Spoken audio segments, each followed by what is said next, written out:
आप प्रवेश कर चुके हैं हिंदी नॉवेल मास्टर की उस गुप्त दुनिया में, जहां कहानियां सिर्फ लिखी नहीं जाती, जाग उठती है। यहां हर छाया के पीछे एक रहस्य छिपा है, हर कदम पर एक अनसुनी फुसफुसाहट, और हर कहानी आपको उस अंधेरे दरवाजे तक ले जाती है जिसे खोलने की हिम्मत हर किसी में नहीं होती।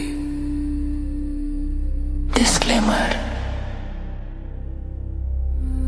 इस संसार के सभी पात्र, घटनाएं और स्थान कल्पना के धुएं से जन्मे हैं। इनका किसी वास्तविक व्यक्ति, संस्था या घटना से कोई संबंध नहीं है। यदि कोई समानता लगे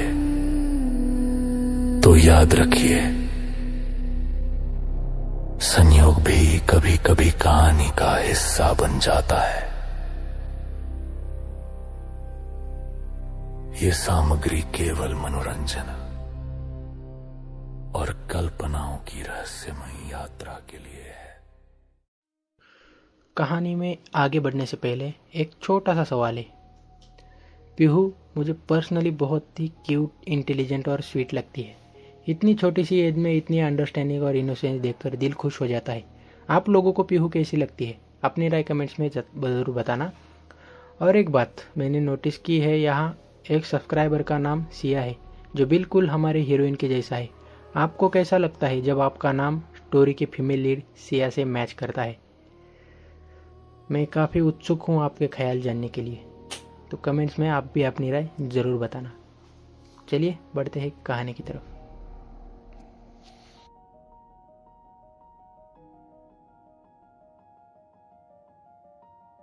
अध्याय 511। बस तुम एक बार हाँ कर दो, मैं वादा करता हूँ कि तुम जनरल बनोगे।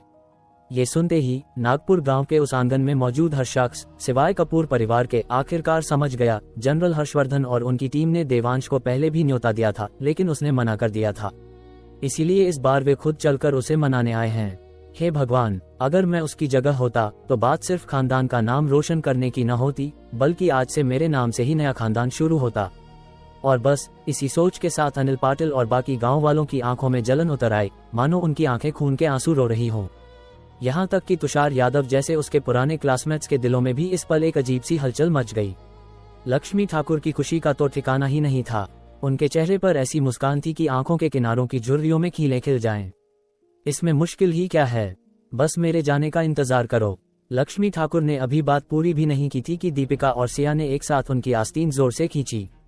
सिया को भी स्थिति का एहसास हो गया था, इसलिए उसने हाथ छोड़ दिया और दीपिका को बोलने दिया। ये देखते ही दीपिका ने लक्ष्मी के कान में फुसफुसाया, माँ, अगर इस काम में जान का खतरा हुआ तो क्या आप देवांश के लिए ऐसे ही फैसला ले लेंगी? ये सुनते ही लक्ष्मी तुरंत होश में आई और उनके चेहरे से मुस्कान पल भर में गायब हो गई। तुम देवांश से किस काम में मदद चाहते हो? इसमें कोई जान का खतरा तो नहीं है ना? आप इस बात पर बिल्कुल निश्चिंत रहें, न केवल इसमें कोई खतरा नहीं है, बल्कि हम कॉमरेड देवांश को बहुत ही शानदार सुविधाएं भी देंगे, जनरल हर्षवर्धन ने पूरे विश्वास के साथ कहा। ये कैसे मुमकिन है? आप लोग हमें ठगने की कोशिश तो नहीं कर रहे? दीपिका ने अपनी आंखें सिकोड़ते हुए हर्षवर्धन और बाकी लोगों को शक की निगाह से देखा। आखिरकार आजकल धोखाधड़ी बहुत बढ़ गई है, इसलिए सावधान रहना जरूरी है। उद्धरण चिन्ह ... उद्धरण चिन्ह। दीपिका की बातों से हर्षवर्धन एकदम निशब्द हो गए। मजबूरन उन्हें थोड़ी जानकारी देनी पड़ी। कॉमरेड देवांश ने कुछ बहुत ही शक्तिशाली तकनीकें हासिल की हैं और इन तकनीकों की हमें सख्त जरूरत है। इसलिए वह जानते थे कि घर वालों को यह नहीं पता कि देवांश एक सिद्ध महागुरु है। चूंकि देवांश इसे गुप्त रखना चाहता था, तो स्वाभाविक रूप से वे उसका भेद नहीं खोल सकते थे, वरना वे देवांश को अपना मुख्य प्रशिक्षक बनने के लिए कैसे मना पाते। और आंतर शक्ति प्रक्षेपण को एक तकनीक कहना, इसमें तो कोई दिक्कत नहीं होनी चाहिए, है ना? तो आप चाहते हैं कि देवांश आपको ये तकनीक सिखाए? दीपिका ने माथे पर बल डालते हुए पूछा। हर्षवर्धन को सिर हिलाते देख दीपिका ने और कुरेदा, इस तकनीक से आम जनता को तो कोई नुकसान नहीं होगा ना? आप निश्चिंत रहें, जब तक कॉमरेड देवांश सहमत हैं, ये पूरी तरह से देश और जनता दोनों के हित में होगा, हर्षवर्धन ने गारंटी दी। ये सुनकर दीपिका को आखिरकार चैन आया। उसने पहले सिया की ओर देखा और उसे भी सिर हिलाते देख उसने लक्ष्मी की ओर सिर हिलाया, यह इशारा करते हुए कि मामला ठीक है। ये देख लक्ष्मी ने हर्षवर्धन से कहा, ठीक है फिर आप रुकिए, मैं उसे मनाती हूँ। अगर वो नहीं माना तो मैं उसके बाप से कहकर उसकी खाल खिंचवा दूंगी। इतना कहकर लक्ष्मी ने देवांश को बुलाया और उससे सवाल किया, जब ये देश और जनता दोनों के भले का काम है तो तू इसके लिए हाँ क्यों नहीं कर रहा। देवांश ने बेबसी से कड़वी मुस्कान के साथ कहा, माँ मैं कोई मसीहा नहीं हूँ, मैं इतना सब कैसे संभालूंगा। अब जब मुझे अक्ल आ गई है तो मैं बस चाहता हूँ कि मेरा परिवार सुरक्षित और स्वस्थ रहे। बाकी दुनिया के मामलों की अपनी किस्मत है, मुझे उसमें दखल देने की जरूरत नहीं है। उद्धरण चिन्ह ... उद्धरण चिन्ह। उसकी बातें सुनकर लक्ष्मी सन रह गईं। ये पहली बार था जब उन्होंने देवांश के असली विचार सुने थे और ऐसी सोच के सामने वह उसे और मनाने की हिम्मत नहीं कर सकी। आखिर क्या कोई कह सकता है कि उसका सिर्फ अपने और अपने परिवार के लिए जीना गलत है। यह क्या बकवास है। लेकिन बलवंत ठाकुर को इन बारीकियों से कोई फर्क नहीं पड़ता था। उन्होंने तुरंत उसे डांटा, मैंने तुझे कितनी बार कहा है, गरीबी में खुद को सुधारो और अगर संपन्न हो जाओ तो दुनिया का भला करो। क्या अब जब तेरे पास काबिलियत आ गई है तो तू उस देश को भूल गया जिसने तुझे जन्म दिया और पाला। देवांश जानता था कि उसके पिता के आदर्श बहुत ऊंचे हैं, लेकिन उसे उम्मीद नहीं थी कि वे इतने ऊंचे होंगे कि उसके पास जवाब देने के लिए शब्द ही नहीं बचे। पिताजी मैं समझ गया, मैं फिर से सोचूंगा। देवांश ने टालने की रणनीति अपनानी चाहिए। कॉमरेड देवांश, क्या हमने जो शर्तें पहले रखी थी वो काफी नहीं थी? हर्षवर्धन ने बेचैनी से पूछा, फिर वादा किया। कॉमरेड देवांश, ये जनरल ध्रुव खन्ना हैं, हमारे मिलिट्री रीजन के पुराने चीफ जो अब और भी ऊंचे पद पर हैं। हमने विशेष रूप से ओल्ड चीफ को यहाँ इसलिए आमंत्रित किया है ताकि आप अपनी शर्तें रख सकें, क्योंकि अगर हमारा मिलिट्री रीजन फैसला नहीं ले सकता तो ओल्ड चीफ अंतिम फैसला ले सकते हैं। जैसे ही ये शब्द बोले गए पूरा आंगन गूंज उठा, यहाँ तक कि बूढ़े जगदीश कपूर की आंखों में भी चमक आ गई। अपनी शर्तें जैसे चाहो वैसे रखो, इसका मतलब तो ये हुआ कि वह जनरल के पद के बारे में भी सोच सकता है। अगर वाकई ऐसा हुआ तो क्या देवांश 30 साल से कम नहीं, 40 से कम या 45 से भी कम उम्र में देश का पहला जनरल नहीं बन जाएगा? ये कैसी कल्पना थी। सुनहरा भविष्य शब्द भी इसके लिए छोटा पड़ रहा था, यहाँ तक कि जगदीश कपूर भी इसके बारे में और सोचने की हिम्मत नहीं कर पा रहे थे। तुझे अभी भी सोचना है कि देश और जनता का भला करना चाहिए या नहीं? क्या तू फिर से मार खाना चाहता है? ये देखकर कि हर्षवर्धन ने इतना कुछ कह दिया और देवांश फिर भी टस से मज नहीं हुआ, बलवंत ठाकुर अपनी बेल्ट खोलने ही वाले थे कि दीपिका और लक्ष्मी ने उन्हें एक साथ रोक लिया। दीपिका ने फुसफुसाते हुए कहा, पिताजी आप क्या कर रहे हैं? यहाँ सब बड़े लोग हैं, क्या आप चाहते हैं कि देवांश की उनके सामने बेइज्जती हो? उद्धरण चिन्ह ... उद्धरण चिन्ह। ये सुनकर बलवंत ठाकुर को अपनी गलती का एहसास हुआ और उन्होंने हड़बड़ाकर बात संभालने की कोशिश की, तुम लोग मुझे क्यों रोक रहे हो? मेरी बेल्ट ढीली हो गई है, क्या मैं इसे कस भी नहीं सकता? ये कहते हुए शक से बचने के लिए बलवंत ठाकुर ने सचमुच गहरी सांस ली और जबरदस्ती अपनी बेल्ट को एक छेद और कस लिया। हाथ हटाते ही उनके चेहरे पर एक बहुत ही असहज भाव आ गया। इस बूढ़े बाप ने अपने बेटे की इज्जत बचाने के लिए सचमुच अपनी जान लगा दी। पिताजी ऐसा नहीं है कि मैं मानना नहीं चाहता, लेकिन आप माँ की हालत जानते हैं। अगर मेरी ये तकनीक गलत हाथों में पड़ गई तो क्या आपको तब भी लगेगा कि ये देश और जनता के भले के लिए है? देवांश ने अपनी चिंता जाहिर करते हुए जवाब दिया। यह बलवंत ठाकुर पल भर के लिए निशब्द हो गए, समझ नहीं पा रहे थे कि देवांश की बात का क्या जवाब दें। फिर देवांश ने हर्षवर्धन की ओर देखा और कहा, मेरी माँ से आपकी माफी ने मुझे प्रभावित किया, लेकिन सच कहूं तो मुझे अभी आप पर पूरी तरह भरोसा नहीं है। आप इस बात पर निश्चिंत रह सकते हैं, हमारे छात्र बिल्कुल बेहतरीन चरित्र और नेक दिल वाले लोग हैं। हर्षवर्धन ने जल्दी से भरोसा दिलाया। देखते हैं, आखिरकार ज्ञान आसानी से नहीं दिया जा सकता और न ही तकनीकें। देवांश ने टालमटोल जारी रखी, तुरंत हाँ नहीं की। हर्षवर्धन और बाकी लोग अब समझ गए थे कि देवांश ने तुरंत हाँ इसलिए नहीं की क्योंकि उसे उनका प्रस्ताव कम लगा, बल्कि इसलिए क्योंकि वह इसे बहुत ऊंचे नजरिए से देख रहा था। जैसे ही उन्होंने ये सोचा, देवांश के लिए उनका सम्मान और भी बढ़ गया। हर्षवर्धन ने एक अजीब सी मुस्कान के साथ सीधे कहा, लगता है हम सब ने कॉमरेड देवांश को गलत समझा। हमने खास तौर पर ओल्ड चीफ को भी बुलाया, लेकिन हमें उम्मीद नहीं थी कि कॉमरेड देवांश को सुविधाओं की कोई परवाह ही नहीं है। ध्रुव खन्ना, जिनके सिर पर सफेद बाल थे, इस मौके पर बोले, नौजवान साथी, तुम इस बार मानो या न मानो, मैं ध्रुव खन्ना तुम्हें गारंटी देता हूं कि बस तुम पद संभाल लो, भविष्य में नतीजे चाहे जो भी हो, मैं ये सुनिश्चित करूंगा कि तुम एक जनरल का रैंक हासिल करो। अध्याय 512, तुम इन चीजों को खिलौने कहते हो। आंगन में पूरी तरह से हंगामा मच गया। कंधों पर जनरल का सितारा, ये किस स्तर की बात है? एक जनरल, एक असली जनरल। देश भर में लगभग 1 करोड़ सैनिकों में से हर साल केवल कुछ दर्जन लोग ही जनरल बन पाते हैं। 10,000 में एक कहना तो बहुत विनम्रता होगी, ये कम से कम 1 लाख में एक की बात है। कितने ही लोग अपनी पूरी जिंदगी कर्नल के रैंक पर अटके रह जाते हैं और चाहे वे अपना सब कुछ लगा दे, वे कभी उस ड्रैगन गेट को पार करके उन दुर्लभ कुछ प्रतिशत लोगों में शामिल नहीं हो पाते और पूरी उम्र इसका मलाल रहता है। लेकिन देवांश की उम्र अभी क्या है, वह अभी 26 का है, 27 का भी नहीं हुआ और उसे वास्तव में जनरल नियुक्त किया जा रहा है। क्या आप कल्पना भी कर सकते हैं? अगर यह वाकई सफल हो गया तो क्या देवांश पूरे देश का सबसे युवा मेजर जनरल नहीं बन जाएगा? आपको पता होना चाहिए कि वर्तमान सक्रिय मेजर जनरल में सबसे छोटा भी 47 साल का है और देवांश उससे पूरे 21 साल छोटा है। भले ही भविष्य में देवांश का रैंक इससे आगे ना बढ़े, बस ये तथ्य कि उसे 30 साल से पहले जनरल नियुक्त किया गया उसका नाम इतिहास में दर्ज करने के लिए काफी है और उनके ठाकुर परिवार की वंशावली निश्चित रूप से उसके पन्ने से लिखी जानी शुरू होगी। जैसे ही उन्होंने ये सोचा, आंगन में मौजूद हर कोई सन रह गया। यहाँ तक कि हर्षवर्धन को भी उम्मीद नहीं थी कि उनके ओल्ड चीफ देवांश को इतनी आकर्षक शर्तें देंगे। यहाँ तक कि अनजाने में उनका मुंह खुला रह गया, चेहरा आश्चर्य से भर गया। और जगदीश कपूर, रिया कपूर, ईशा देशमुख, विक्रमजीत सिंह, लव्या सालियान, बेला बख्शी, प्रिया व्यास, दीपिका, सिया, बलवंत ठाकुर, लक्ष्मी ठाकुर और बाकी सब, उनके चेहरों पर इस पल किसी और से कम दहशत नहीं थी। खासकर सिया, जो पहले से ही मन सपने बुन रही थी कि अगर देवांश मान गया तो जब बाद में पीहू अपनी क्लास में दूसरों को अपने पिता का परिचय देगी तो क्या वह गर्व से नहीं कह सकेगी, मेरे पापा एक जनरल हैं। जैसे ही उसने पीहू के ये कहने के बाद शिक्षकों की हैरान नजरों और सहपाठियों की ईर्ष्या भरी नजरों की कल्पना की, सिया को लगा जैसे उसका खून खौल उठा हो। मैं गलती से सोचती थी कि वो भाई लोग या गुंडों के बीच का है, लेकिन मैंने कभी नहीं सोचा था कि उसमें वास्तव में जनरल बनने की काबिलियत है। सिया ने मन ही मन सोचा, देवांश पर और भी गर्व महसूस करते हुए। हालांकि जैसे ही हर कोई हैरान, चकित, ईर्ष्यालु, विस्मित, भावुक और यहाँ तक कि जल भुन रहा था, देवांश ने बस हल्का सा सिर हिलाया। इसकी कोई जल्दी नहीं है, नए साल के बाद बात करते हैं। मिस्टर देवांश, एक युवा जनरल, ये बहुत बड़ी बात है। मुझे डर है कि देरी से अड़चनें आ सकती हैं। बेहतर है इसे अभी स्वीकार कर लें। आंगन के गेट पर खड़े जगदीश कपूर, हर्षवर्धन और बाकी लोगों के बोलने से पहले ही चिल्ला पड़े। वे इतने बेचैन इसलिए नहीं थे क्योंकि उन्हें लगा कि देवांश को रोके रखने से मिलिट्री रीजन को फायदा होगा, बल्कि इसलिए भी क्योंकि इससे देवांश के भविष्य को बहुत फायदा होगा। वास्तव में देवांश की मौजूदा साधना को देखते हुए अगर वह ऐसे ही विकास करता रहा तो यह असंभव नहीं कि वह सेना में उस महान हस्ती की बराबरी करने वाला दूसरा व्यक्ति बन जाए। जैसे ही जगदीश कपूर बोले, ईशा देशमुख और बाकी लोगों ने तुरंत उनसे आग्रह किया, इस डर से कि कहीं ओल्ड मिस्टर ध्रुव खन्ना नाराज होकर देवांश से अपना वादा वापस न ले लें।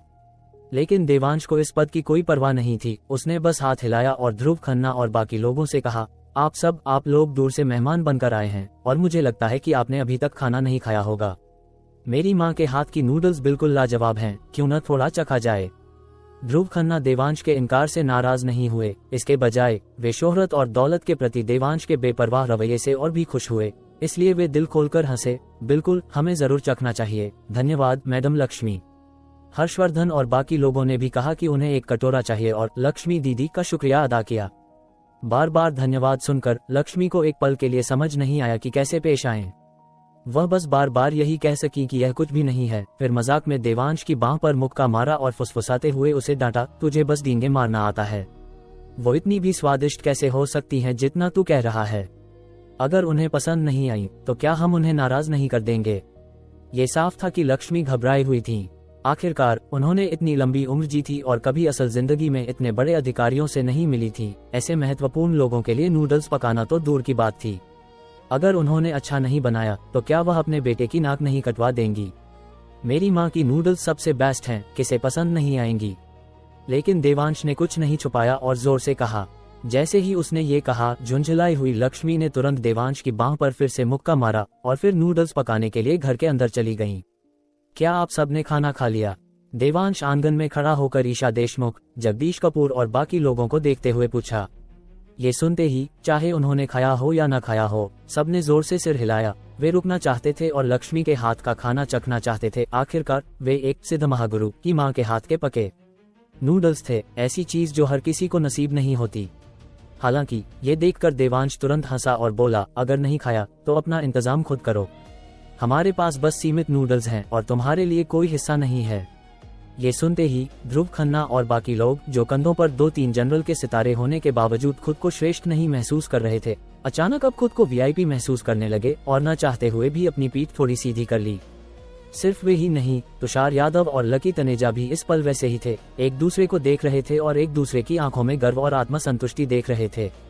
आखिरकार उन्होंने उस खाने का स्वाद चखा था जो ईशा देशमुख और जगदीश कपूर जैसे लोग भी नहीं चख सके, भले ही वह नूडल्स नहीं थे, लेकिन उस समय रोटियों का आटा लक्ष्मी ने खुद गूंथा था। और तो और कुछ साल पहले जब वे ठाकुर परिवार आए थे, उन्होंने वाकई लक्ष्मी के हाथ का खाना खाया था और बस यही काफी था ईशा देशमुख और बाकी लोगों के सामने सीना तानने के लिए। ईशा देशमुख और जगदीश कपूर निराश नहीं हुए, आखिरकार उनमें से इतने सारे लोग थे, यह मुमकिन नहीं था कि लक्ष्मी से सबके लिए नूडल्स पकाने को कहा जाए। इसलिए ईशा देशमुख ने तुरंत ताली बजाई और उनके बॉडीगार्ड्स तुरंत समझ गए, बिना देरी किए आंगन के बाहर दौड़ पड़े तोहफे लाने के लिए।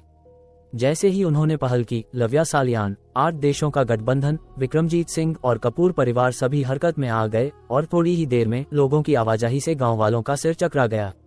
मिस्टर देवांश, मुझे नहीं पता कि आपके माता पिता क्या पसंद करते हैं, इसलिए मैं बस कुछ छोटी मोटी चीजें ले आई। मुझे उम्मीद है कि मिस्टर देवांश बुरा नहीं मानेंगे, ईशा देशमुख ने कहा।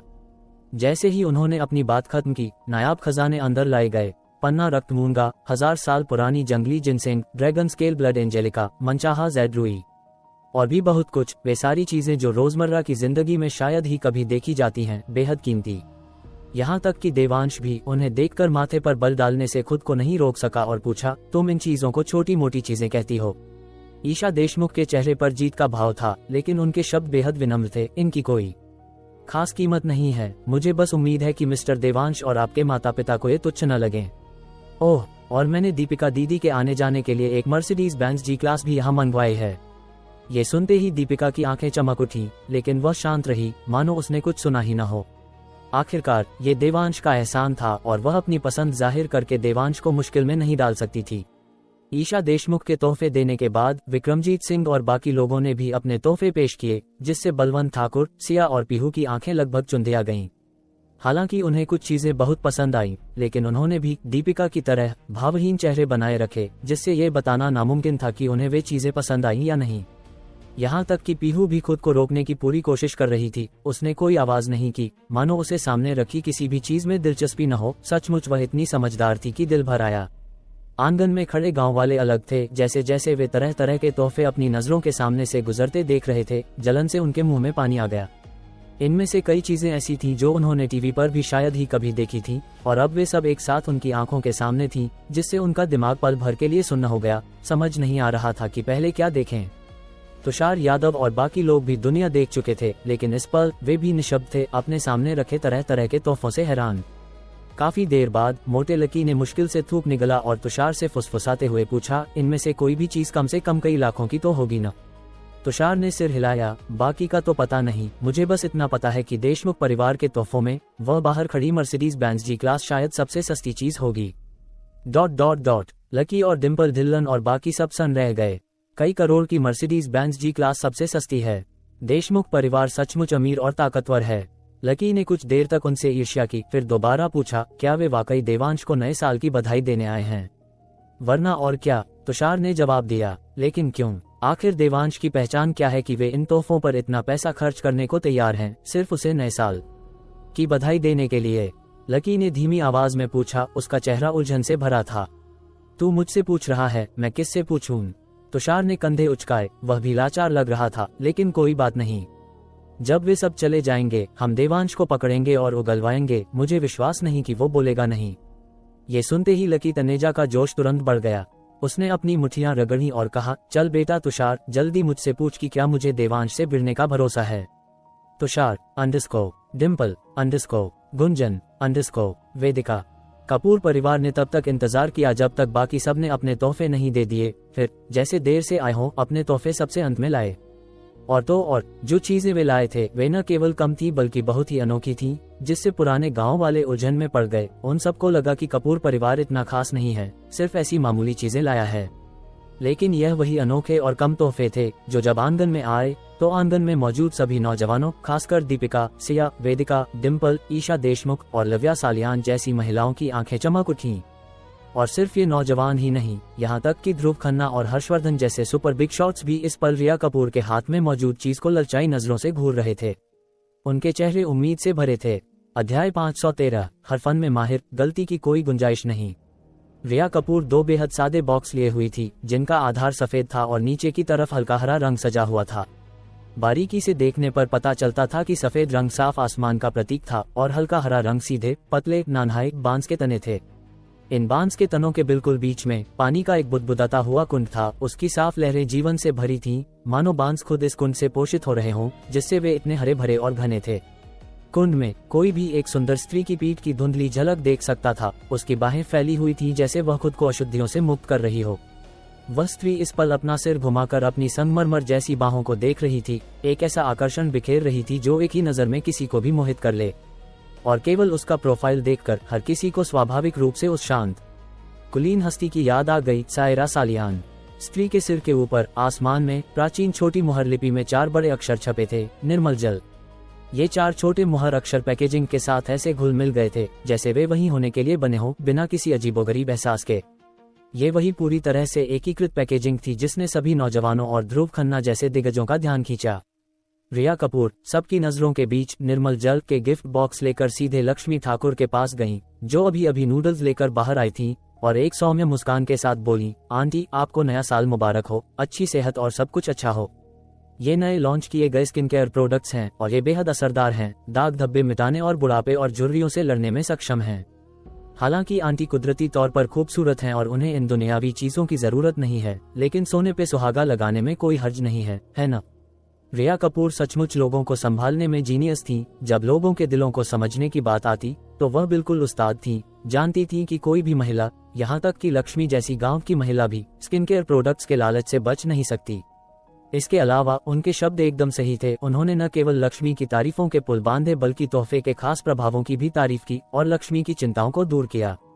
यह एक तीर से 3 शिकार करने जैसा था। तोहफा सीधे लक्ष्मी के दिल तक पहुंचाया तो लक्ष्मी, जिन्होंने दूसरों के तोहफों पर नजर तक नहीं डाली थी, रिया कपूर की बातें सुनने के बाद देवांश को अर्थपूर्ण नजरों से देखा, मानो अपनी आंखों से पूछ रही हो कि क्या वह इन्हें स्वीकार कर सकती हैं। देवांश को हल्का सा सिर हिलाते देख लक्ष्मी ने अपने एप्रन पर हाथ पोंछे और एक खिली हुई मुस्कान के साथ उन नफासत से पैक किए गए बॉक्स को ले लिया। दोनों बॉक्स को पकड़कर उन्होंने उन्हें जांचा और थोड़ी चिंता के साथ कहा, पैकेजिंग इतनी सुंदर है, ये तो बहुत महंगा होगा न? आंटी, ये महंगा नहीं है, बस कुछ 150 रुपए का है। रिया कपूर ने बिना किसी मनोवैज्ञानिक बोझ के झूठ बोला। शब्द बस धारा प्रवाह निकल गए।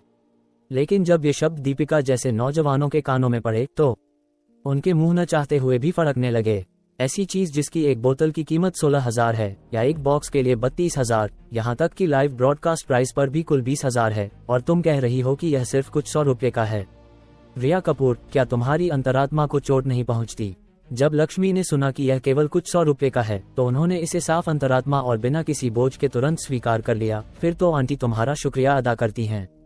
इतना कहकर लक्ष्मी ने दोनों skin care gift box Siya को सौंप दिए और मुस्कुराते हुए कहा, माँ तो अब बूढ़ी हो गई है, मुझे इन चीजों की जरूरत नहीं है, तुम इसे लो और इस्तेमाल करो। सिया, रिया कपूर का मुंह फड़क गया। आंटी, क्या ये थोड़ा अनुचित नहीं है कि आपने मेरा दिया हुआ तोहफा इतनी बेबाकी से अपनी बहू को सौंप दिया? क्या आप मेरे जाने तक का इंतजार भी नहीं कर सकती थी? या कम से कम मेरी पीठ पीछे करती या अंदर जाकर बहू को देती? ऐसे ही दे दिया। हालांकि रिया कपूर के संयम के साथ वह ऐसी छोटी बात पर अपनी भावनाएं कैसे दिखा सकती थी। उसने जल्दी से मुस्कुराकर कहा, आंटी कृपया ये गिफ्ट बॉक्स अपने पास रखें। मैंने सिया जी और दीपिका दीदी के लिए भी कुछ तैयार किए हैं।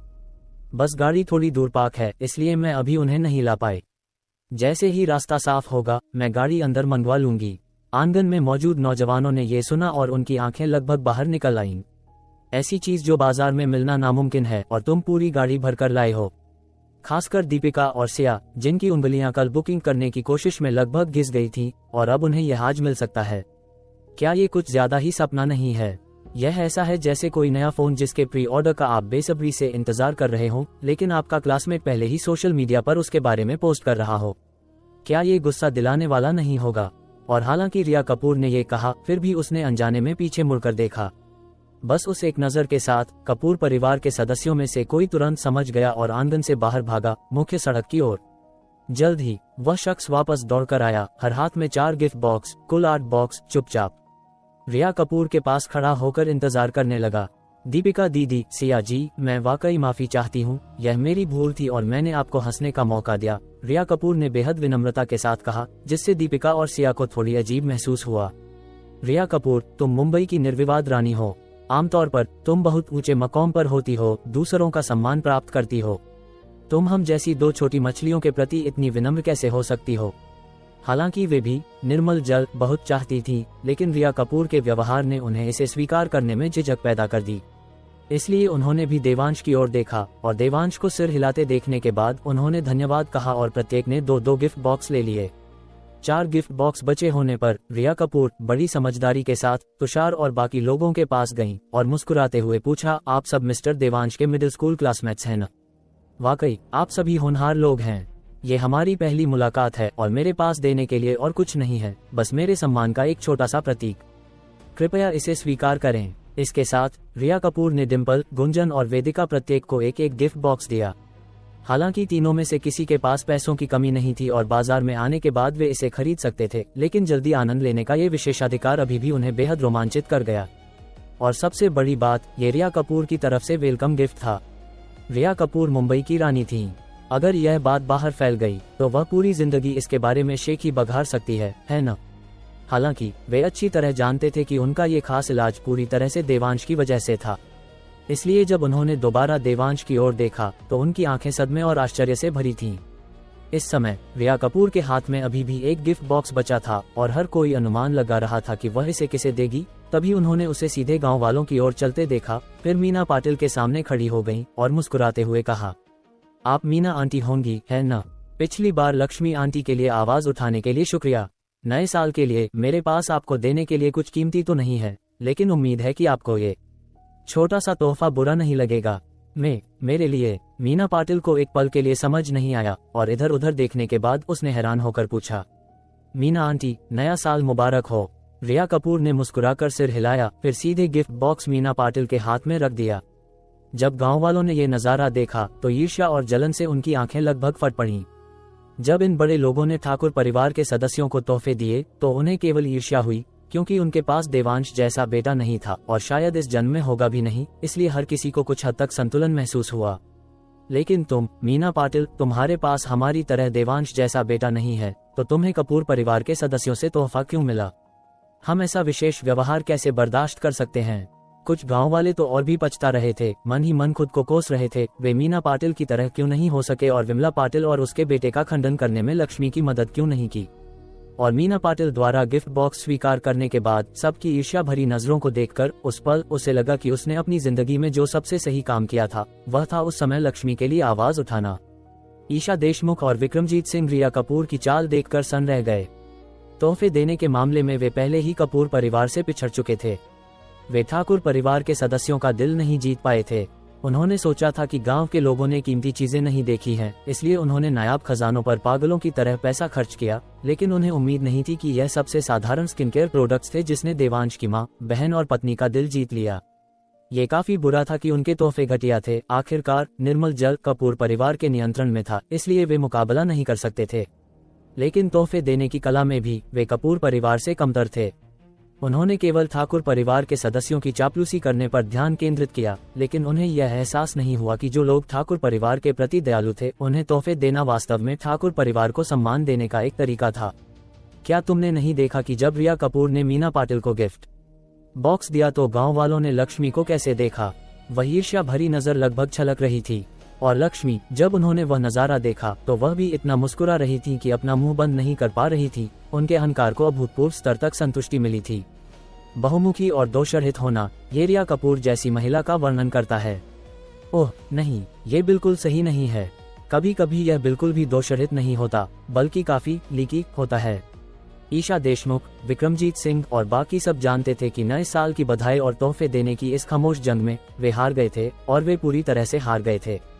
जब उन्होंने उस चियोंगसेम पहने महिला को फिर से देखा तो वे सभी स्पष्ट रूप से समझ गए कि कपूर परिवार में ऐसी जीनियस महिला के होने से उसका उदय अजेय था। और ईशा देशमुख, रिया कपूर के हाई स्लिट चियोंगसेम को देखकर उनकी आंखें अचानक चमक उठी और उनके दिमाग में एक मोहक और अजीब सा विचार आया। उन्हें आश्चर्य हुआ, अगर वह उसे एक पति की सेवा करने वाली कतार में शामिल होने के लिए आमंत्रित करें तो क्या वह सहमत होगी। जैसे ही ईशा देशमुख इस बारे में कल्पना कर रही थी कि कैसे 5 महिलाएं एक पति यानी देवांश को आपस में बांटेंगी, हर्षवर्धन, जिन्होंने जल्दी से अपनी कटोरी में नूडल्स खत्म कर लिए थे, अपना मुंह पोंछा और रिया कपूर की ओर लपके। अध्याय 514। उफ, हमारी सोच बहुत छोटी थी। बुजुर्ग गांव वाले ये नजारा देखकर अपनी भौहें चढ़ाने से खुद को नहीं रोक सके, ये सोचकर कि क्या हर्षवर्धन भी अपनी पत्नी के लिए ऐसे स्किन केयर प्रोडक्ट्स का एक सेट लेना चाहते हैं। हालांकि जिन नौजवानों ने कल रात का लाइव ब्रॉडकास्ट देखा था वे तुरंत हर्षवर्धन का इरादा समझ गए। हर्षवर्धन मिस कपूर के पास पहुंचे और विनम्रता से बोले, मिस कपूर, क्या मैं आपसे अकेले में 2 शब्द बात कर सकता हूं? अंकल हर्षवर्धन, आप बहुत दयालु हैं, कृपया बस बताइए कि आपको क्या चाहिए, रिया कपूर ने मुस्कुराते हुए कहा। उसने हर्षवर्धन को कमांडर हर्षवर्धन नहीं बल्कि अंकल हर्षवर्धन कहकर संबोधित किया, क्योंकि हर्षवर्धन मूल रूप से उनके दादा के अधीन एक सैनिक थे और यह संबोधन अधिक आत्मीय लगा। जब सबने ये सुना, विशेष रूप से ईशा देशमुख और उनके दक्षिण भारत के समूह ने, तो उनकी भौहें थोड़ी तन गईं और उन्होंने सोचा कि कपूर परिवार की नींव वाकई बहुत गहरी है। अब गुरु देवांश के समर्थन के साथ ऐसा लग रहा था कि कपूर परिवार का मुंबई का सबसे बड़ा परिवार बनना बस समय की बात है। जहां तक ये सवाल है कि ठाकुर परिवार क्यों नहीं, हाँ, मुंबई जमीन का ये छोटा सा टुकड़ा अंततः ठाकुर परिवार जैसी महान हस्ती को समाने के लिए बहुत छोटा था। देवांश के वर्तमान विकास पथ को देखते हुए छोटी सी मुंबई अब उसे संतुष्ट नहीं कर सकती थी। अगर उसने हर्षवर्धन का निमंत्रण स्वीकार कर लिया और सफलतापूर्वक देश का सबसे युवा जनरल बन गया तो ठाकुर परिवार की भविष्य की रैंकिंग की तुलना संभवतः पूरे अखंड भारत के भीतर ही होगी। तब तक दिल्ली के अमीर परिवारों की तुलना में भी वे संभवतः उतने ही दुर्जय होंगे। ये सोचकर चाहे वह ईशा देशमुख हो, लव्या सालियान या यहाँ तक कि बेला बख्शी और प्रिया व्यास, वे सभी देवांश का अंत तक अनुसरण करने के लिए और भी दृढ़ हो गईं। एक पति को साझा करने की तो बात ही छोड़िए, अगर देवांश चाहता तो वह तीनों ऊपरी और निचले द्वारों में से किसी में भी प्रवेश कर सकता था। हर्षवर्धन द्वारा रिया कपूर को पिछली पहाड़ी के पास आंगन की दीवार तक ले जाने के बाद उन्होंने जसवंत ठाकुर द्वारा लाए गए 7 कानून प्रवर्तकों को अभी भी वहां सुन्न खड़े देखा और तुरंत उन्हें फटकारा, तुम बेवकूफ लोग, तुम जल्दी वापस क्यों नहीं जाते? ये सुनकर 7 कानून प्रवर्तक जो कांटों पर खड़े थे तुरंत बहुत राहत महसूस करने लगे। हर्षवर्धन को सलाम करने के बाद वे हड़बड़ाकर आंगन से बाहर भागे। जब वे देवांश के पास से गुजरे तो वे उसे झुककर प्रणाम करना नहीं भूले।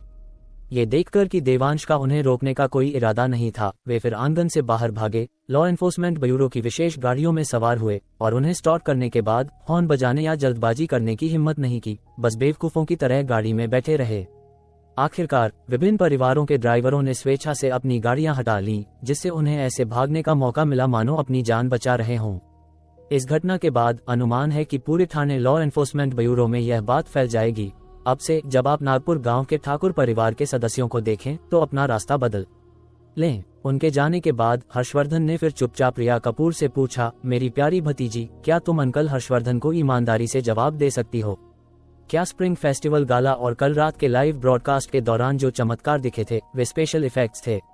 उन्होंने यह इसलिए पूछा क्योंकि बाजार में कई विज्ञापन अब चीजों को नकली बताते हैं। स्पेशल इफेक्ट्स को उत्पाद की प्रभावकारिता कहते हैं, जिनमें कोई विश्वसनीयता नहीं होती।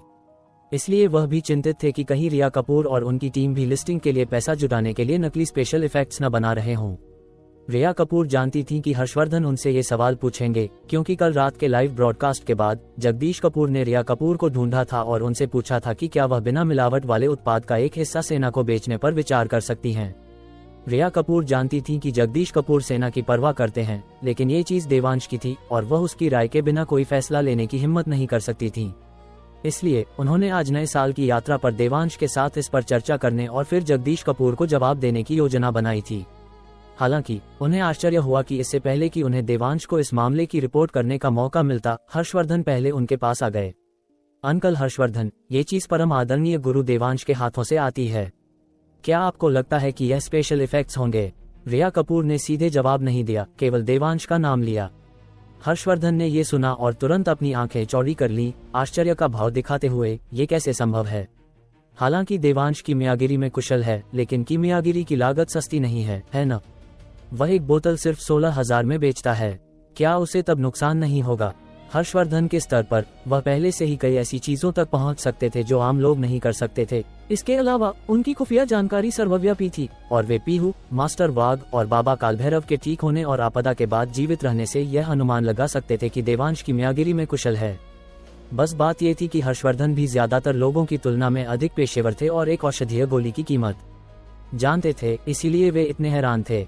स्प्रिंग फेस्टिवल गाला और लाइव ब्रॉडकास्ट में देखे गए प्रभावों को प्राप्त करने के लिए लागत बहुत अधिक है, इसलिए हमने लाइव ब्रॉडकास्ट रूम में नेटिजन्स को ये समझाने के लिए मार्गदर्शन करने का एक तरीका निकाला कि हम इसे पतला करने के बाद बेचें, जिससे लागत काफी कम हो जाएगी। लेकिन प्रति बोतल 16,000 की कीमत जब गणना की जाती है तो वास्तव में बहुत पैसा नहीं कमाती। मैंने भी उसे सलाह दी थी, लेकिन उसका मुख्य ध्यान आम लोगों की देखभाल पर है, इसलिए मेरे पास कोई विकल्प नहीं है। जब रिया कपूर ने ये कहा तो वह अफसोस के साथ आह भरने से खुद को नहीं रोक सकी। उनके चेहरे पर दुख था, मानो निर्मल जल से उन्हें नुकसान होगा अगर वे सावधान नहीं रहीं।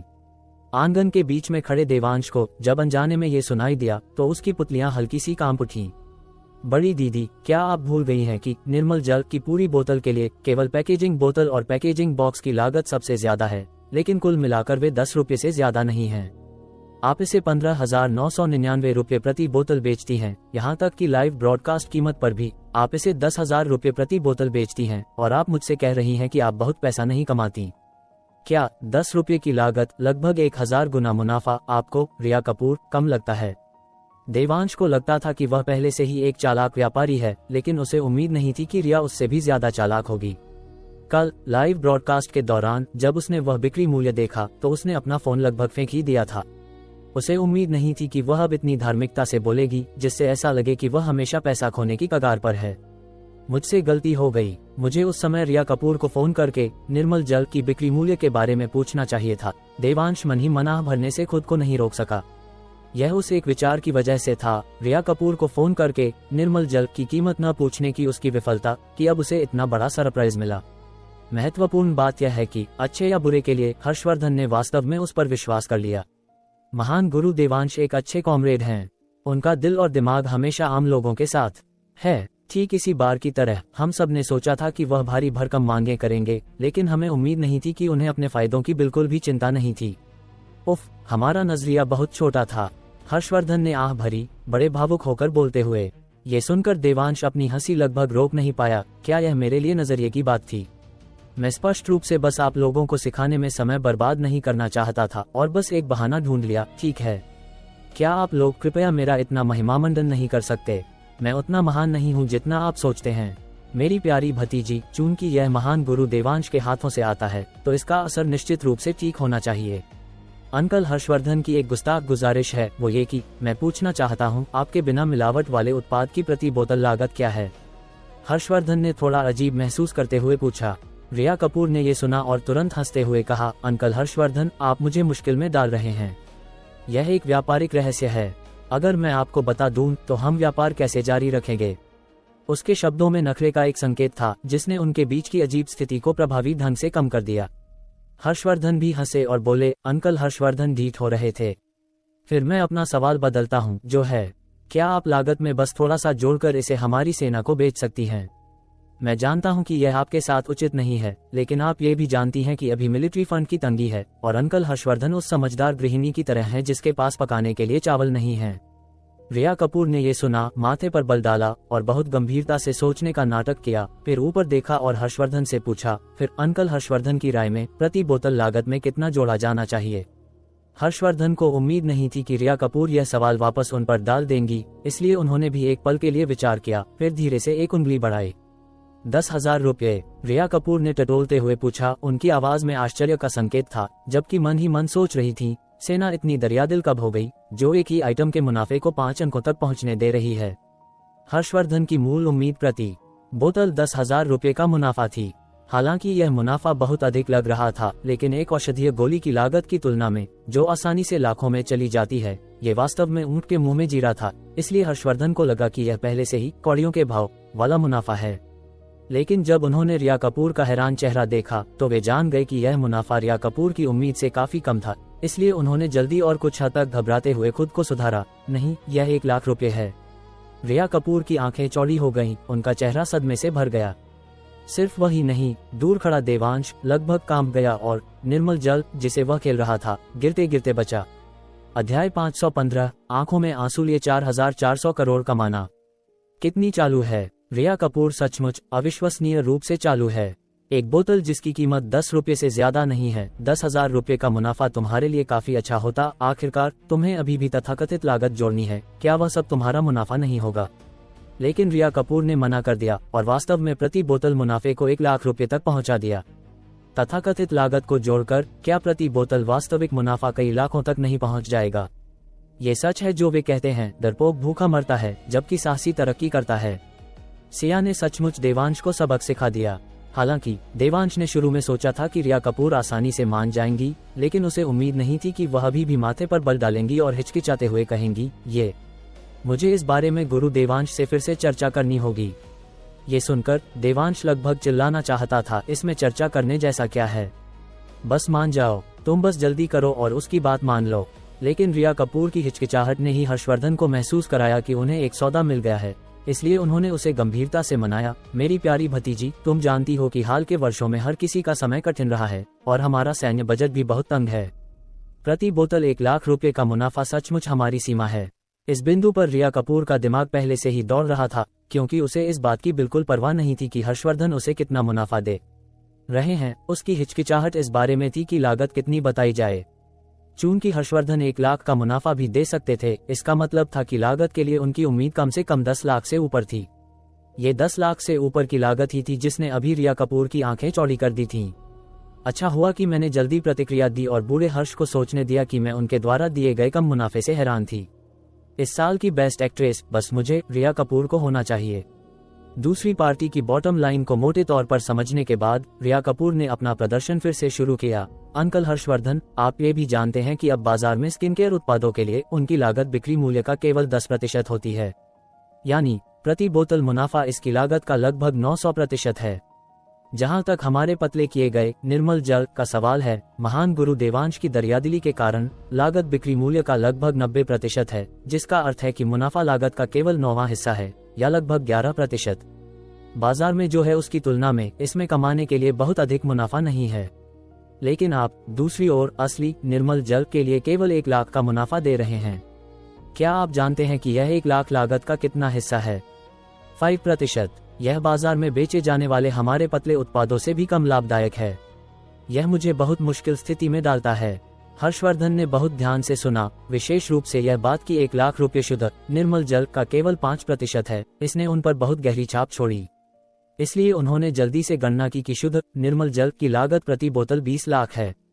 केवल 20 लाख? अच्छा, पेशेवर टीम द्वारा अनुमानित 80 लाख के अनुमान से काफी कम।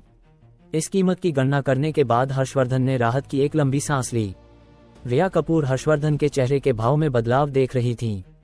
उन्हें बिना किसी आवाज के काफी राहत महसूस करते देख रिया कपूर का दिल बैठ गया। सत्यानाश, मैंने बहुत कम बता दिया। मुझे कहना चाहिए था कि यह लागत का केवल 1% है। हालांकि हर्षवर्धन ने गुप्त रूप से राहत की एक लंबी सांस ली, फिर भी उन्होंने गहरी चिंता का नाटक किया और कहा, मेरी प्यारी भतीजी, मैं जानता हूं कि महान गुरु देवांश आम लोगों की परवाह करते हैं और मैं ये भी जानता हूं कि यह तुम्हारे लिए आसान नहीं है। ऐसा करते हैं, मैं हर बोतल के लिए 1 लाख और मुनाफा जोड़ दूंगा।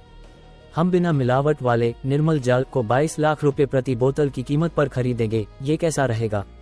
देवांश ने अपने हाथ में निर्मल जल को कसकर पकड़ लिया, अपने दिल में चिल्लाया, मान जा, तू बस जल्दी कर और मान जा। ऐसी चीज जिसकी कीमत प्रति बोतल 10 रुपये से कम है, अब 22 लाख रुपए में बिक रही है। तुम्हें और किस बात की हिचकिचाहट है?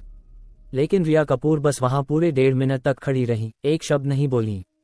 हर्षवर्धन का धैर्य लगभग जवाब दे रहा था और उन्होंने उसे मनाना जारी रखा, मेरी प्यारी भतीजी, अब ये पहले से ही 2 लाख का मुनाफा है, जो तुम्हारी लागत का 10% है।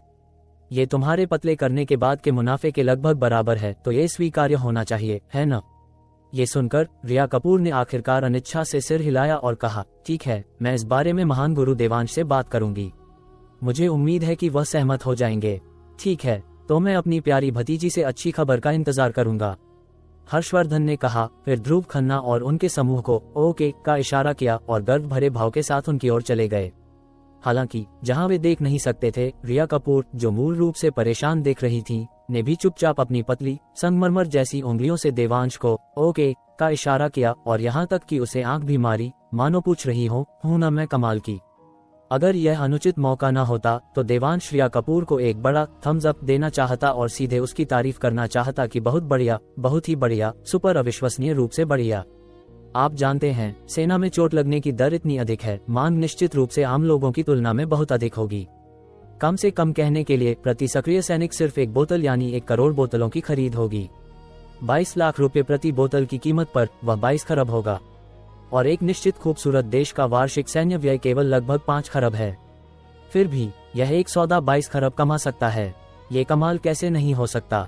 बेशक हर्षवर्धन एक बार में 1 करोड़ बोतलें नहीं खरीद सकते। आखिरकार दक्षिण भारत मिलिट्री रीजन में केवल 10 से 20 लाख सक्रिय सैनिक हैं।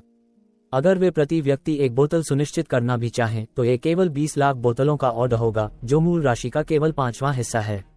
इसके अलावा वे संभवतः प्रति व्यक्ति 1 बोतल सुनिश्चित नहीं कर सकते, क्योंकि इस चीज का प्रभाव इतना चमत्कारी है, कुछ बूंदें घाव को ठीक कर सकती हैं, इसलिए प्रति व्यक्ति 1 बोतल की कोई आवश्यकता नहीं है। तो देवांश के अनुमान के अनुसार हर्षवर्धन सबसे अधिक संभावना है कि 1 बैच खरीदेंगे, इसे सैन्य अस्पतालों में रखेंगे और फिर केवल फ्रंटलाइन लड़ाकू कर्मियों के लिए उपयोग करेंगे। गैर जरूरी स्थितियों में इस बिना मिलावट वाले निर्मल जल का उपयोग सबसे अधिक संभावना है कि नहीं किया जाएगा। इसलिए औषधीय उपयोग के लिए 1 बोतल द्वारा 100 लोगों को कवर करने के नियम के आधार पर हर्षवर्धन ज्यादा से ज्यादा देवांश से केवल 20,000 बोतलें निर्मल जल खरीदेंगे, जो 4,400 करोड़ है। इसका मतलब है कि बस उस थोड़ी ही देर में रिया कपूर ने देवांश को आंखों में खुशी के आंसू लिए 4,400 करोड़ कमा कर दिए। इसके अलावा अगर दक्षिण भारत मिलिट्री रीजन इसका प्रभावी ढंग से उपयोग करता है तो इसे निश्चित रूप से पूरी सेना में बढ़ावा दिया जाएगा। इस मामले में भले ही 1 बोतल द्वारा 100 लोगों को कवर करने के नियम से गणना की जाए, देवांश 22,000 करोड़ कमा सकता है। महत्वपूर्ण बात यह है कि यह एक बार का लेन देन नहीं है, क्योंकि यह एक उपभोग्य वस्तु है और अनुमान है कि इसे साल में 1 बार या यहाँ तक कि 2 या 3 बार खरीदने की आवश्यकता होगी। बस इसके बारे में सोचकर देवांश को झटका लगा, और जब उसने रिया कपूर को फिर से देखा तो उसे लगा कि वह चियोंगसेम पहने एक महिला को नहीं, बल्कि चियोंगसेम पहने एक चलते फिरते ATM को देख रहा है। रिया कपूर सीधे देवांश के पास गईं और मिस्टर और मिसेज बलवंत ठाकुर और सिया का अभिवादन करने के बाद उन्होंने देवांश को एक शब्द के लिए एक तरफ हटने को कहा। तो वे दोनों उसी कोने में गए जहां पहले थे। सिया को गलतफहमी से बचाने के लिए रिया कपूर ने सूक्ष्मता से कहा, तुम्हारी साधना के साथ तुमने सब कुछ सुन ही लिया होगा, है न? आंखों में खुशी के आंसू लिए हजारों करोड़ कमाने का कैसा लग रहा है। देवांश ने रिया कपूर को थम्स अप दिया और तारीफ करने से खुद को नहीं रोक सका। लाजवाब। तो तुम मुझे कैसे चुकाने की योजना बना रहे हो? रिया कपूर का चेहरा भावहीन था, लेकिन उनकी आंखें आकर्षण से भरी थीं। कंपनी के बैंक कार्ड तुम्हारे पास हैं, जो चाहो खरीद लो, देवांश ने शान से कहा। लेकिन रिया कपूर ने देवांश को अपनी चमकती आंखों से देखा, यहाँ तक कि अपने होंठ काटते हुए, और मोहक अंदाज में बोली, कैसा रहेगा अगर तुम खुद को मुझे सौंप दो? मुझे लगता है कि पिछली पहाड़ी काफी अच्छी दिख रही है। कैसा रहेगा अगर आज रात सिया के सोने के बाद हम पिछली पहाड़ी पर कुछ जंगली मजा करने चलें? ... उद्धरण चिन्ह। ये सुनकर देवांश को अचानक से हरन महसूस हुई। फिर वह मुड़ा और हर्षवर्धन की ओर चला, जाते हुए चिल्लाया, कमांडर हर्षवर्धन, एक बात है जिस पर मुझे लगता है कि मुझे आपके साथ फिर से चर्चा करनी चाहिए। अध्याय 516, 3 हिस्सा पकाया हुआ, 7 हिस्सा भरा हुआ। देवांश ठाकुर को घबरा कर भागते देख रिया कपूर को लगा कि वह सेना के साथ सहयोग रद्द करने जा रहा है। वह तुरंत उसके पीछे लपकी और दबी आवाज में गिड़गिड़ाने लगी, देवांश भाई, महान गुरु देवांश, पापा, मैं गलत थी। रिया देवांश के स्वभाव को अच्छी तरह जानती थी। सिया के साथ वफादारी निभाने के लिए वह सचमुच दसियों हजार करोड़ का व्यापार ठुकरा सकता था। इसलिए रिया बुरी तरह घबरा गई और दबी आवाज में सीधे उसे पापा कह बैठी। उसकी नजर में इस दुनिया में शायद ही कोई ऐसा मर्द होगा जो उसकी जैसी हाई स्लिट ड्रेस पहने खूबसूरत महिला के मुंह से पापा सुनकर पिघल न जाए, है ना? ये तो गनीमत थी कि वे अभी आंगन में थे। अगर माहौल कुछ और होता, जैसे कोई होटल या क्लब, और वह उसे इस तरह पुकारती, तो शायद कोई भी मर्द उसके लिए अपनी जान तक देने को तैयार हो जाता। लेकिन देवांश ने ऐसा व्यवहार किया जैसे उसने कुछ सुना ही न हो, और अपने कदम और तेज कर दिए। पापा, मैं गलत थी, सच में गलत थी। हम कोई आवारागर्दी नहीं करेंगे, और अब मुझे आपसे कोई वादा भी नहीं चाहिए, ठीक है? रिया ने हड़बड़ाते हुए फुसफुसाकर कहा। उसे डर था कि कहीं देवांश सीधे जनरल हर्षवर्धन के पास जाकर आमना सामना न कर ले, उनके साथ सहयोग करने से मना कर दे और उन्हें वापस भेज दे। अगर ऐसा हुआ तो सियांश ग्रुप को भारी नुकसान होगा। हालांकि सियांश ग्रुप उसकी निजी संपत्ति नहीं थी, लेकिन निर्मल जल की तरह वह भी शुरू से ही इसकी देखभाल कर रही थी।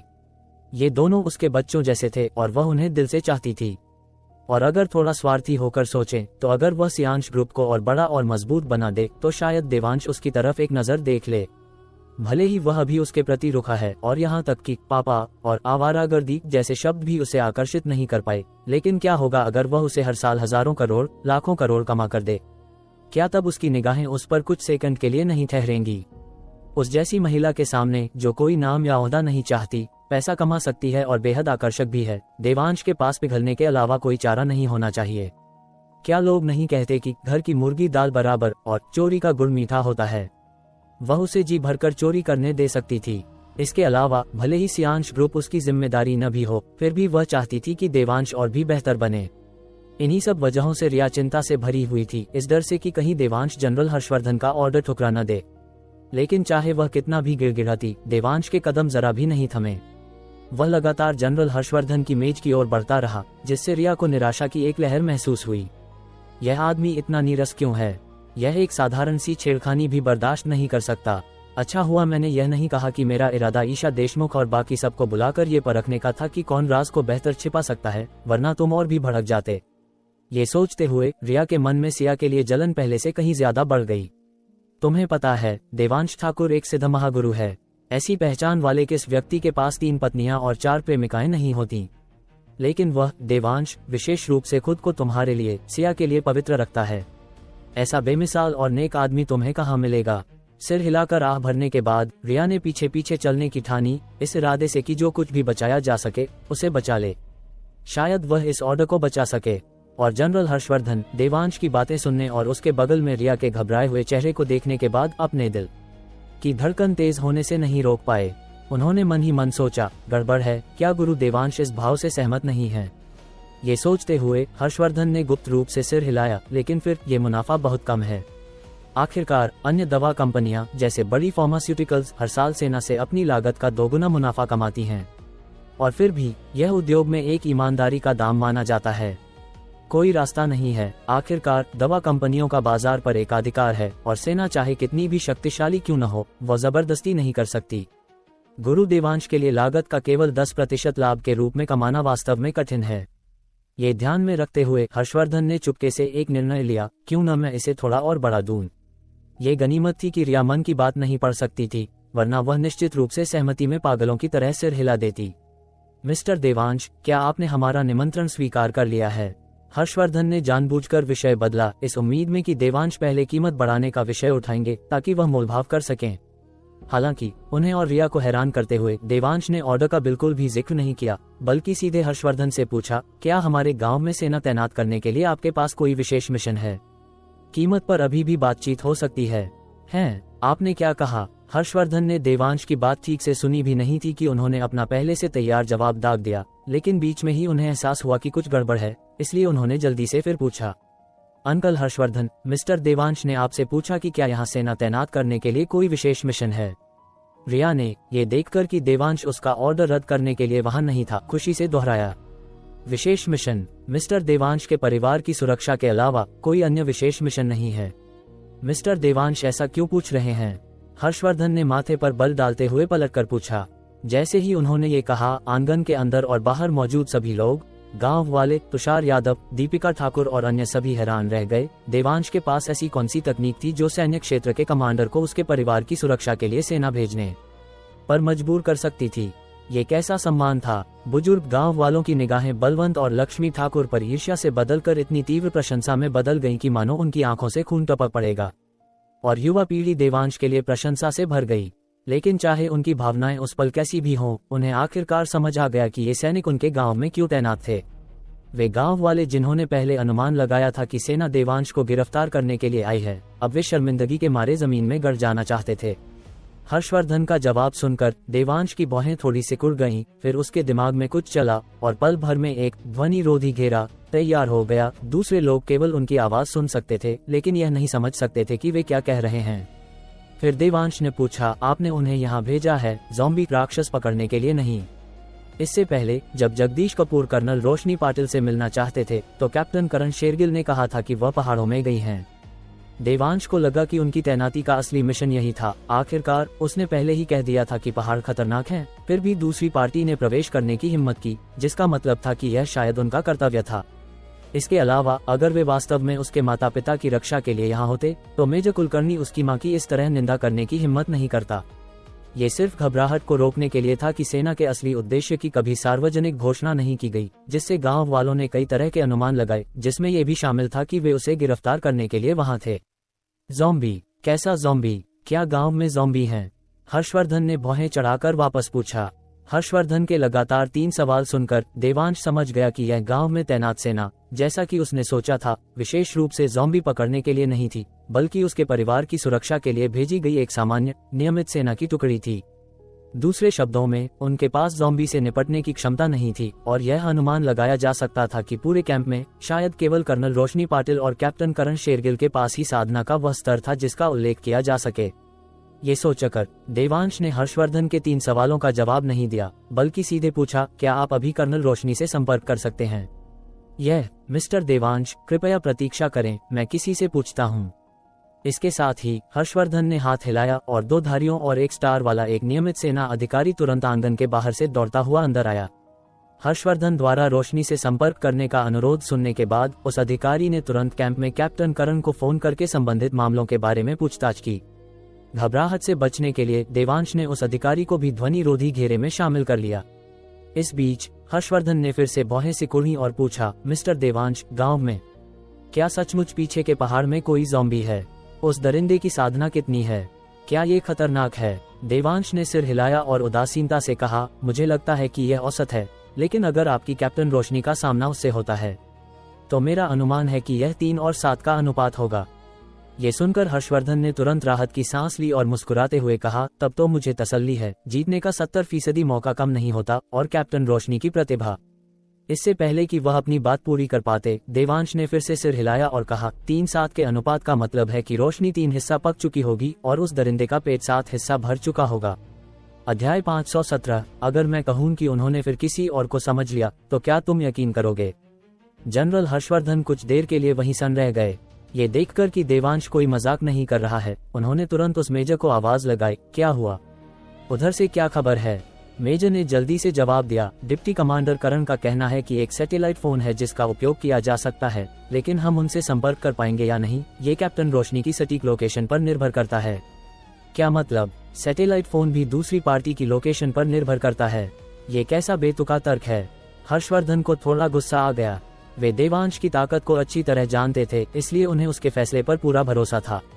चूंकि उसने कहा था कि यह 3 और 7 का मामला है, तो यह निश्चित रूप से 3 और 7 का ही मामला होगा। दूसरे शब्दों में, अगर रोशनी का सामना उस दरिंदे से हुआ तो स्थिति निश्चित रूप से जानलेवा होगी। इसी चिंता के कारण अब उन्हें बहुत गुस्सा आ रहा था। डिप्टी कमांडर करण ने कहा कि पीछे के पहाड़ की गहराइयों में कुछ अजीब है और सैटेलाइट फोन के साथ भी सिग्नल आता जाता रहता है, इसलिए ये कैप्टन रोशनी की सटीक जगह पर निर्भर करता है। मेजर ने थोड़ा झुककर सम्मानपूर्वक उत्तर दिया। हर्षवर्धन के साथ इतने सालों तक रहने के बाद वह जानता था कि लाखों सैनिकों को कमांड करने वाला ये कमांडर कब गुस्से का नाटक कर रहा होता है और कब सचमुच गुस्से में होता है। अभी की तरह यह उनके दिल की गहराइयों से निकला असली गुस्सा था। करण से कहो कि सैटेलाइट फोन तैयार रखे, मैं खुद बात करूंगा। हर्षवर्धन अपने कार्यों में निर्णायक थे। बोलने के बाद उन्होंने बलवंत और लक्ष्मी ठाकुर से विदा ली, फिर देवांश की ओर सिर हिलाया और बिना किसी देरी के आंगन से निकल गए। ये देखकर देवांश ने ध्वनि रोधी घेरे को हटा दिया। जब जनरल ध्रुव खन्ना और अन्य लोगों ने ये देखा तो उन्होंने जल्दी से उससे पूछा कि क्या हो रहा है। इस पर उनका सवाल सुनकर देवांश ने बस इतना कहा, पुराने चीफ, मामला जरूरी है, क्या मैं चलते चलते समझाऊं? हर्षवर्धन का हड़बड़ाया हुआ व्यवहार देखकर जनरल ध्रुव और बाकी लोगों ने देर नहीं की। अपनी कटोरियों में बचा हुआ सारा नूडल्स जल्दी जल्दी मुंह में ठूंसने के बाद उनमें से सबसे छोटे एक मेजर ने अपनी जेब से 200 के नोट निकाले और मेज पर रख दिए, फिर मुंह में नूडल्स भरे हुए ही आंगन से बाहर दौड़ पड़ा, उनके पीछे पीछे। हर्षवर्धन और बाकी लोगों के अचानक चले जाने से गांव वालों में तरह तरह की चर्चाएं शुरू हो गईं। वे उनके जाने का असली कारण अनुमान लगाने लगे। यहाँ तक कि कुछ ज्यादा ही बेबाक लोगों ने सीधे देवांश से जोर से पूछा, अरे देवांश बेटा, तुमने कमांडर हर्षवर्धन को अभी क्या कहा? देखो वे कितने डरे हुए हैं, वे इतने बुजुर्ग हैं फिर भी इतनी तेज भाग रहे हैं। देवांश उन्हें सच नहीं बता सकता था। आखिरकार आम लोगों को बस एक सादा खुशहाल जीवन जीना चाहिए, उन्हें बहुत सारी चीजों की चिंता करने की जरूरत नहीं है। इसलिए देवांश ने मुस्कुराते हुए जोर से कहा, मैंने कहा कि कैंप में शराब है, अगर आप अभी नहीं गए तो आपको कुछ नहीं मिलेगा। ये सुनते ही हर कोई ठहाके लगाकर हंस पड़ा। अधिकांश ने उस पर विश्वास कर लिया और बहुत कम लोगों को शक हुआ। आखिरकार फौजियों को हमेशा से शराब पसंद रही है और यह बात पुराने जमाने से चली आ रही है। और फिर वह शराब थी जिससे यह बात और भी लुभावनी लग रही थी। इसलिए गांव वालों ने इस मामले को तूल नहीं दिया, बल्कि वह सवाल पूछा जिसमें उनकी सबसे ज्यादा दिलचस्पी थी। देवांश बेटा, तुम पिछले कुछ सालों से ऐसा क्या कर रहे हो कि ये सारे बड़े बड़े लोग तुम्हारे घर नए साल की बधाई देने आ रहे हैं? जैसे ही ये शब्द निकले, न केवल गांव वालों ने अपने कान खड़े कर लिए, बल्कि तुषार यादव और उसका ग्रुप भी ध्यान से सुनने लगा। ये सुनकर देवांश तुरंत हंसा और बोला, कुछ खास नहीं, बस मौजूदा संसाधनों को तोड़ने, उन्हें एकीकृत करने और फिर बहुपक्षीय सामंजस्यपूर्ण विकास हासिल करने के लिए उन्हें फैलाने का एक साधारण सा काम है। उद्धरण चिन्ह ... उद्धरण चिन्ह। इस पर न केवल गांव वाले कुछ नहीं समझ पाए, बल्कि अनिल पाटिल जैसे युवा जो लगातार घूमते रहते थे, वे भी कुछ नहीं समझ पाए। ईशा देशमुख और विक्रमजीत सिंह हालांकि गहराई से समझ गए और उन्हें लगा कि देवांश के शब्द बहुत ज्वलंत और सटीक थे, लेकिन उन्होंने उसका पर्दाफाश करने की हिम्मत नहीं की, बस एक तरफ से सूक्ष्म रूप से सिर हिलाया, ये दर्शाते हुए कि देवांश सही कह रहा था। ईशा और बाकियों को सिर हिलाते देख गांव वालों ने इसे संकेत माना कि देवांश झूठ नहीं बोल रहा था। रही बात खुद समझने की, तो अब इससे कोई फर्क नहीं पड़ता था, ये बस बहुत भव्य और प्रभावशाली लग रहा था।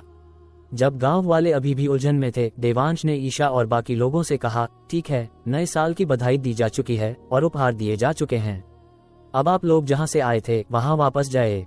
आप में से इतने सारे लोग हैं, मेरी माँ के पास आपके लिए दोपहर का खाना बनाने का समय नहीं है।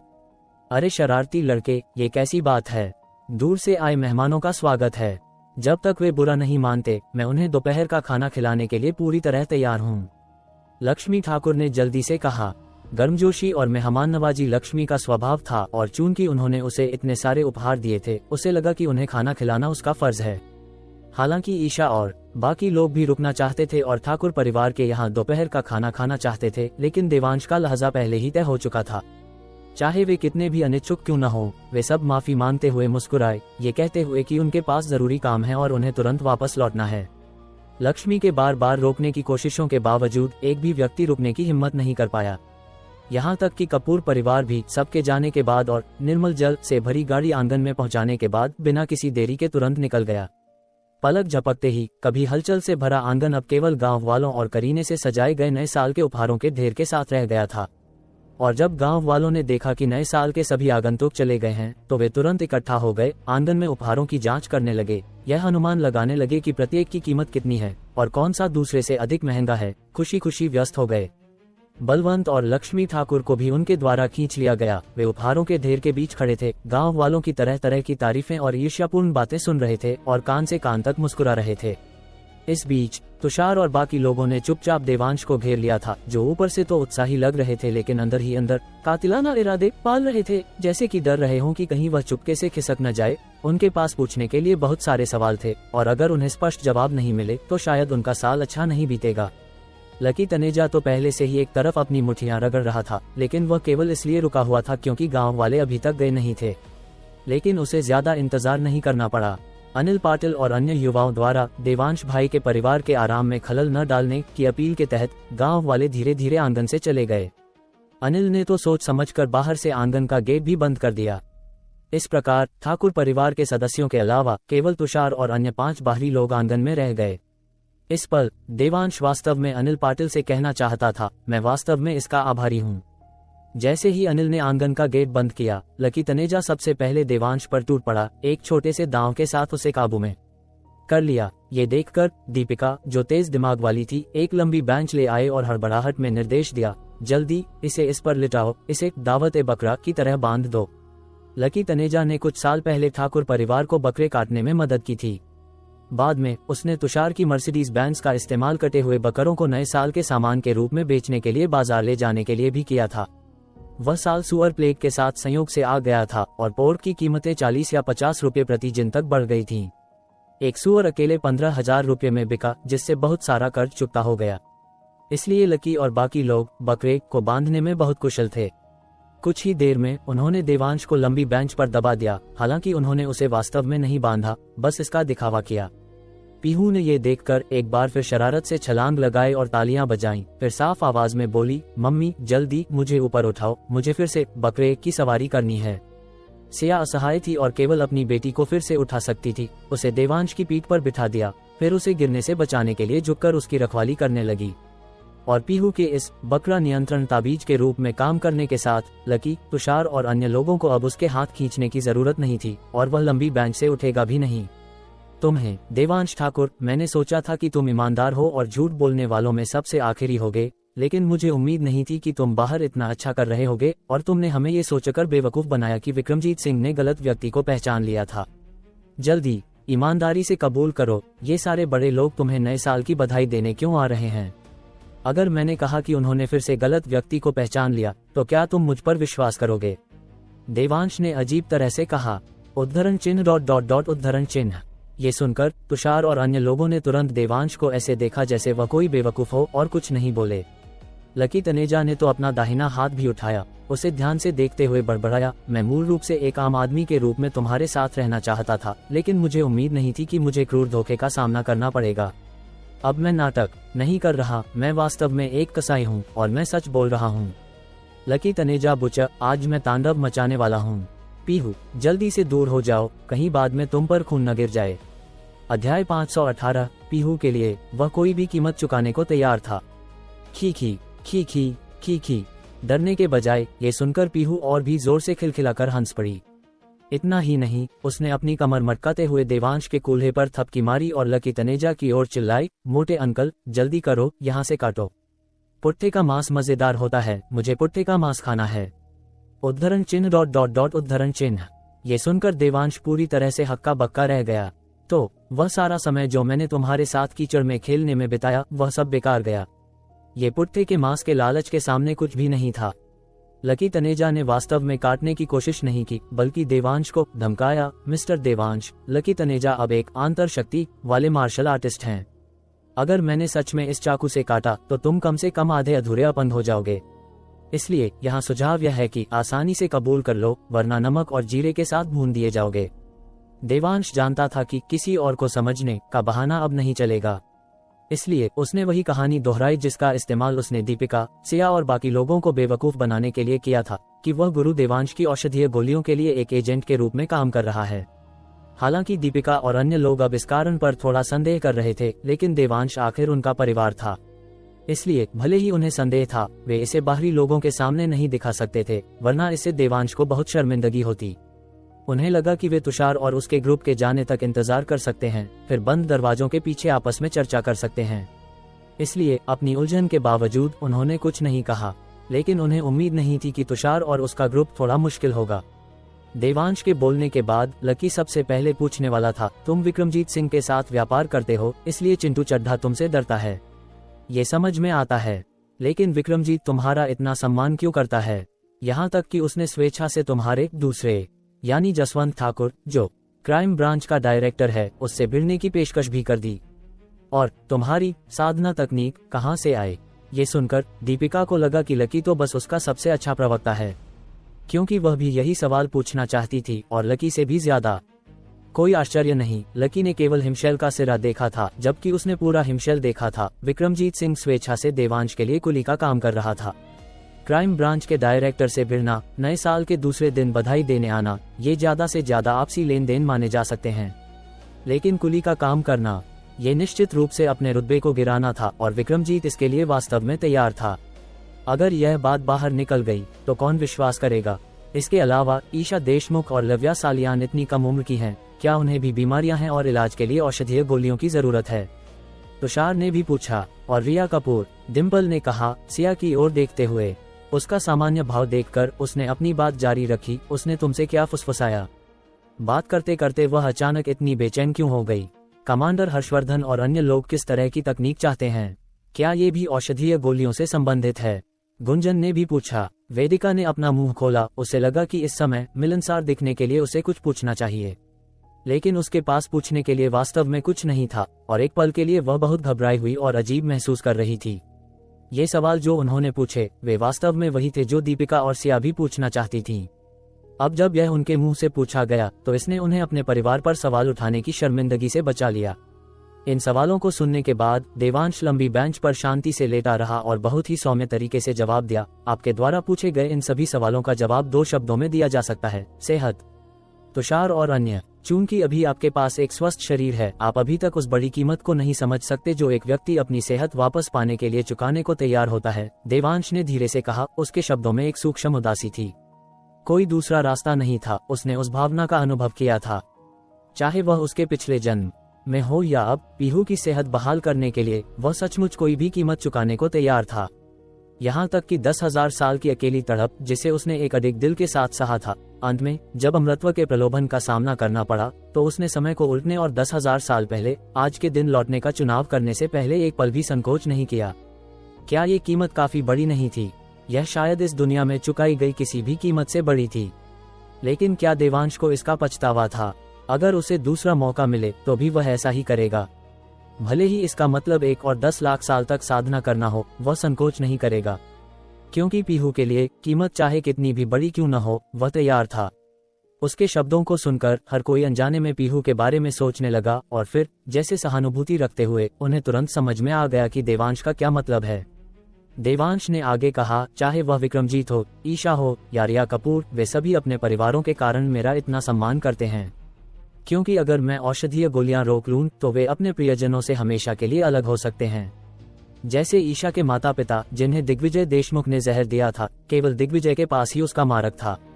अगर मैंने उसे गुरु देवांश की औषधीय गोलियां न दी होती तो उसके माता पिता निश्चित रूप से मर गए होते। और बूढ़े जगदीश कपूर जो अपनी मौत की सेज पर थे, जिनका एक पैर पहले से ही कब्र में था, लेकिन गुरु देवांश की गोलियों की वजह से न केवल उनकी बीमारी ठीक हुई बल्कि उन्होंने सफलतापूर्वक पूर्ण अंतर शक्ति भी हासिल कर ली। अंततः वे मेरे लिए जसवंत ठाकुर से भिड़ने को तैयार हैं, नए साल की बधाई देने के लिए हजारों मील का सफर तय करने को तैयार हैं। वास्तव में वे मेरा सम्मान नहीं कर रहे हैं बल्कि गुरु देवांश का कर रहे हैं। इस बिंदु पर देवांश ने अपने मन में जोड़ा, मैंने तुमसे झूठ नहीं बोला, ठीक है। मैंने पहले ही कहा था कि वे गुरु देवांश का सम्मान कर रहे थे। अगर तुम खुद नहीं समझ पाए तो तुम मुझे दोष नहीं दे सकते। और हालांकि मैंने विक्रमजीत को गोलियां नहीं दी, लेकिन अगर वह मेरा सम्मान नहीं करता है तो उसकी अपनी जान खतरे में पड़ सकती है और वह भी अपने परिवार से हमेशा के लिए अलग हो जाएगा। मैंने झूठ नहीं बोला, ठीक है। लेकिन ये शब्द जब तुषार, दीपिका और अन्य लोगों ने सुने तो उनका एक अलग अर्थ निकला। उन्होंने सोचा कि देवांश बस गुरु देवांश की महिमा का आनंद ले रहा है, लेकिन वे कभी कल्पना भी नहीं कर सकते थे कि वही गुरु देवांश है। ऐसा नहीं था कि वे ऐसा मानने को तैयार नहीं थे, लेकिन ये बहुत ही बेतुका था, उनकी सोचने की क्षमता से पूरी तरह परे। यह ऐसा था जैसे, क्या आप विश्वास करेंगे कि आपका अपना भाई, जिसके साथ आप गरीबी में पले बड़े हैं, वह दुनिया का जाना माना अमीर आदमी है? बिल्कुल नहीं, क्योंकि वे उसे बहुत अच्छी तरह जानते थे। वे कभी उसकी तुलना महान गुरु देवांश से नहीं करेंगे। देवांश ने अपनी बात जारी रखी, जहां तक हर्षवर्धन और बाकी लोगों की बात है, वे वास्तव में वैसी ही साधना तकनीक चाहते हैं जैसी मैंने लकी तनेजा को दी थी। लेकिन इसमें बहुत सारे पहलू शामिल हैं और थोड़ी सी चूक से उल्टा असर हो सकता है, इसलिए मैं अभी उन्हें इसे देने के लिए तैयार नहीं हूँ। जहाँ तक मुझे ये तकनीक कहाँ से मिली, जाहिर है मैंने अतीत में किसी और के साथ इसके बदले औषधीय गोलियों का सौदा किया था। साधना तकनीक चाहे कितनी भी चमत्कारी क्यों न हो, अगर आप मर चुके हैं तो उसे रखने का क्या मतलब है? इसलिए अंत में ये सब उन दो शब्दों पर आ जाता है, सेहत। एक आखिरी सवाल, हर कोई जानता है कि कपूर परिवार के गुरु देवांश के साथ अच्छे संबंध हैं, तो गुरु देवांश ने कपूर परिवार को गोलियों के लिए एजेंट के रूप में कार्य करने की अनुमति क्यों नहीं दी और इसके बजाय आपको चुना? तुषार ने जोर देकर पूछा। अध्याय 519, क्योंकि तुमने कहा था, मैं इंतजार करती रहूंगी। ये औषधीय गोली मूल रूप से कपूर परिवार द्वारा ही प्रस्तुत की जा रही थी। बस बाद में जब मैंने कपूर परिवार से गोलियां मांगी तो गलती से मैंने गोलियों के एजेंसी अधिकार अपने हाथ में ले लिए। देवांश ने बिना किसी भाव के कहा। ये कैसे हो सकता है? कपूर परिवार इसे तुम्हारे लिए छोड़ने को कैसे तैयार हो सकता है? लकी तनेजा ने जल्दी से बीच में टोकते हुए पूछा। इससे पहले कि देवांश बोल पाता, तुषार ने खुद ही जवाब दिया, ये नामुमकिन नहीं है। क्यों? इतने भारी मुनाफे के साथ क्या कपूर परिवार वास्तव में इसे देवांश को देने के लिए तैयार होगा? या क्या रिया कपूर ने देवांश भाई को पसंद कर लिया है? लकी ने बिना किसी संकोच के कहा। बोलने के बाद उसे एहसास हुआ कि उसने गलत बात कह दी है और जल्दी से कुछ बार थू थू किया, फिर अपने मोटे हाथ से अपने मुंह पर थप्पड़ मारा। बच्चे की बात है, बुरा मत मानना, आखिरकार मैं अभी भी 300 महीने से अधिक का बच्चा हूँ। उद्धरण चिन्ह ... विस्मयादिबोधक चिन्ह विस्मयादिबोधक चिन्ह विस्मयादिबोधक चिन्ह उद्धरण चिन्ह। ये सुनकर सभी को सिहरन महसूस हुई, इस डर से कि कहीं लकी तनेजा फिर से कोई पोज न देने लगे जिस स्थिति में उन्हें सचमुच अपनी आंखें धोने की जरूरत होगी। लकी तनेजा को और कोई तमाशा करने से रोकने के लिए तुषार बोला, अगर तुम गुरु देवांश होते तो क्या तुम अपनी गोलियां किसी विशालकाय मगरमच्छ को सौंपते या तुम सत्ता एक आम आदमी के हाथों में देते? वह निश्चित रूप से कोई विशालकाय मगरमच्छ होता। चाहे वह बिक्री के चैनल हो या उनके हलकों में बने संपर्क, एक बड़े खिलाड़ी को ही फायदा होता है। लकी तनेजा ने लगभग बिना सोचे कहा। गलत, डिम्पल ने कहा, गुरु देवांश की गोलियों को बिकने में कोई दिक्कत नहीं है, तो उन्हें चैनलों और संपर्कों की क्या जरूरत? इसके विपरीत मौजूदा स्थिति को देखते हुए जहां सभी बड़े लोग देवांश की जी हुजूरी कर रहे हैं, अगर इसे किसी बड़े खिलाड़ी को सौंपा जाता तो संभवतः यह एक ऐसा परिवार बना देता जिससे गुरु देवांश को भी सावधान रहना पड़ता। तुषार ने बीच में कहा, बिल्कुल, मैं भी यही सोचता हूँ। इसलिए मेरा मानना है कि जब देवांश को एजेंसी के अधिकार मिले तो जरूरी नहीं कि ऐसा इसलिए हुआ क्योंकि कपूर परिवार उन्हें छोड़ने को तैयार था। ये बहुत संभव है कि यह गुरु देवांश का मौन निर्देश था। आखिरकार अगर देवांश एक अमीर परिवार बनना चाहता है तो 1 या 2 दशकों के बिना ये बिल्कुल असंभव है। इसलिए गुरु देवांश को इस बात का डर नहीं है कि देवांश उनकी गोलियों का उपयोग खुद को विकसित और मजबूत करने के लिए करेगा। तो ठीक इसलिए क्योंकि देवांश बहुत कमजोर है, गुरु देवांश ने उसे चुना। लकी तनेजा को आखिरकार पूरी बात समझ में आ गई। मोटे तौर पर यही बात है, तुषार ने थोड़ा अजीब महसूस करते हुए भी सहमति में सिर हिलाया। उद्धरण चिन्ह ... उद्धरण चिन्ह। देवांश का चेहरा शिकन से भर गया। मैं कहता हूँ, जब तुम मेरी बुराई कर रहे हो तो क्या तुम कम से कम यह मेरी पीठ पीछे कर सकते हो? मैं अभी भी यहाँ पूरी तरह से ठीक लेटा हूँ और तुम इतनी बेशर्मी से कह रहे हो कि मैं कमजोर हूँ। क्या यह उचित है? हालांकि देवांश ने मौखिक रूप से असंतोष व्यक्त किया, लेकिन वह उनकी खुद ब खुद कहानी बना लेने की भावना से बेहद खुश था। इससे उसे मनोरंजन उद्योग के एक आधे अधूरे गायक की याद आ गई। हर बार जब वह संगीत कार्यक्रम आयोजित करता था तो उसे केवल शुरुआत करनी होती थी और बाकी काम पूरी तरह से नीचे मौजूद दर्शकों पर छोड़ दिया जाता था। उसे लगा कि उसकी स्थिति उस व्यक्ति के समान ही थी। इसके अलावा उसने सुना था कि हाल ही में वह व्यक्ति संगीत कार्यक्रमों में माइक्रोफोन भी नहीं पकड़ता था। पूरी बात ये थी कि दूसरे लोग उसके लिए गाने के लिए पैसे देते थे। देवांश को इससे बहुत ईर्ष्या थी और उसे उम्मीद थी कि तुषार और लकी तनेजा भविष्य में इन दर्शकों को रोल मॉडल के रूप में ले सकते हैं, अपने प्रयास जारी रख सकते हैं और नई उपलब्धियां बना सकते हैं। जहां तक देवांश की शिकायतों का सवाल है, ग्रुप में किसी ने भी परवाह नहीं की और बस उसे हवा की तरह नजरअंदाज कर दिया। दीपिका और सिया, जिनके मन में मूल रूप से देवांश के बारे में कुछ संदेह थे, तुषार और बाकी लोगों की बातचीत सुनने के बाद उनके संदेह पूरी तरह से दूर हो गए और अब उनके दिलों में किसी भी तरह के बुरे भाव का कोई नामोनिशान नहीं था। संदेह दूर होने के बाद लकी तनेजा अचानक बेंच की ओर दौड़ा और मुस्कुराते हुए चेहरे के साथ नीचे बैठ गया और देवांश की ओर देखकर मुस्कुराया। देवांश भाई, चूंकि तुम गुरु देवांश की गोलियों के प्रतिनिधि हो, तुम गुरु देवांश को बहुत अच्छी तरह से जानते होगे, है ना? तो क्या तुम? नहीं, देवांश ने निर्णायक रूप से कहा, तुमने अभी मुझे दावते बकरे की तरह कुर्सी से बांधा और अब तुम मेरी मदद चाहते हो। तुम्हें लगता है कि यह मुमकिन है? क्या तुम मुझे दोष दे सकते हो? किसने कहा था कि तुम पिछले 2 सालों से न तो इंसान थे और न ही भूत, और फिर अचानक अपनी जिंदगी पलट दी और इतना बड़ा नाम कर लिया?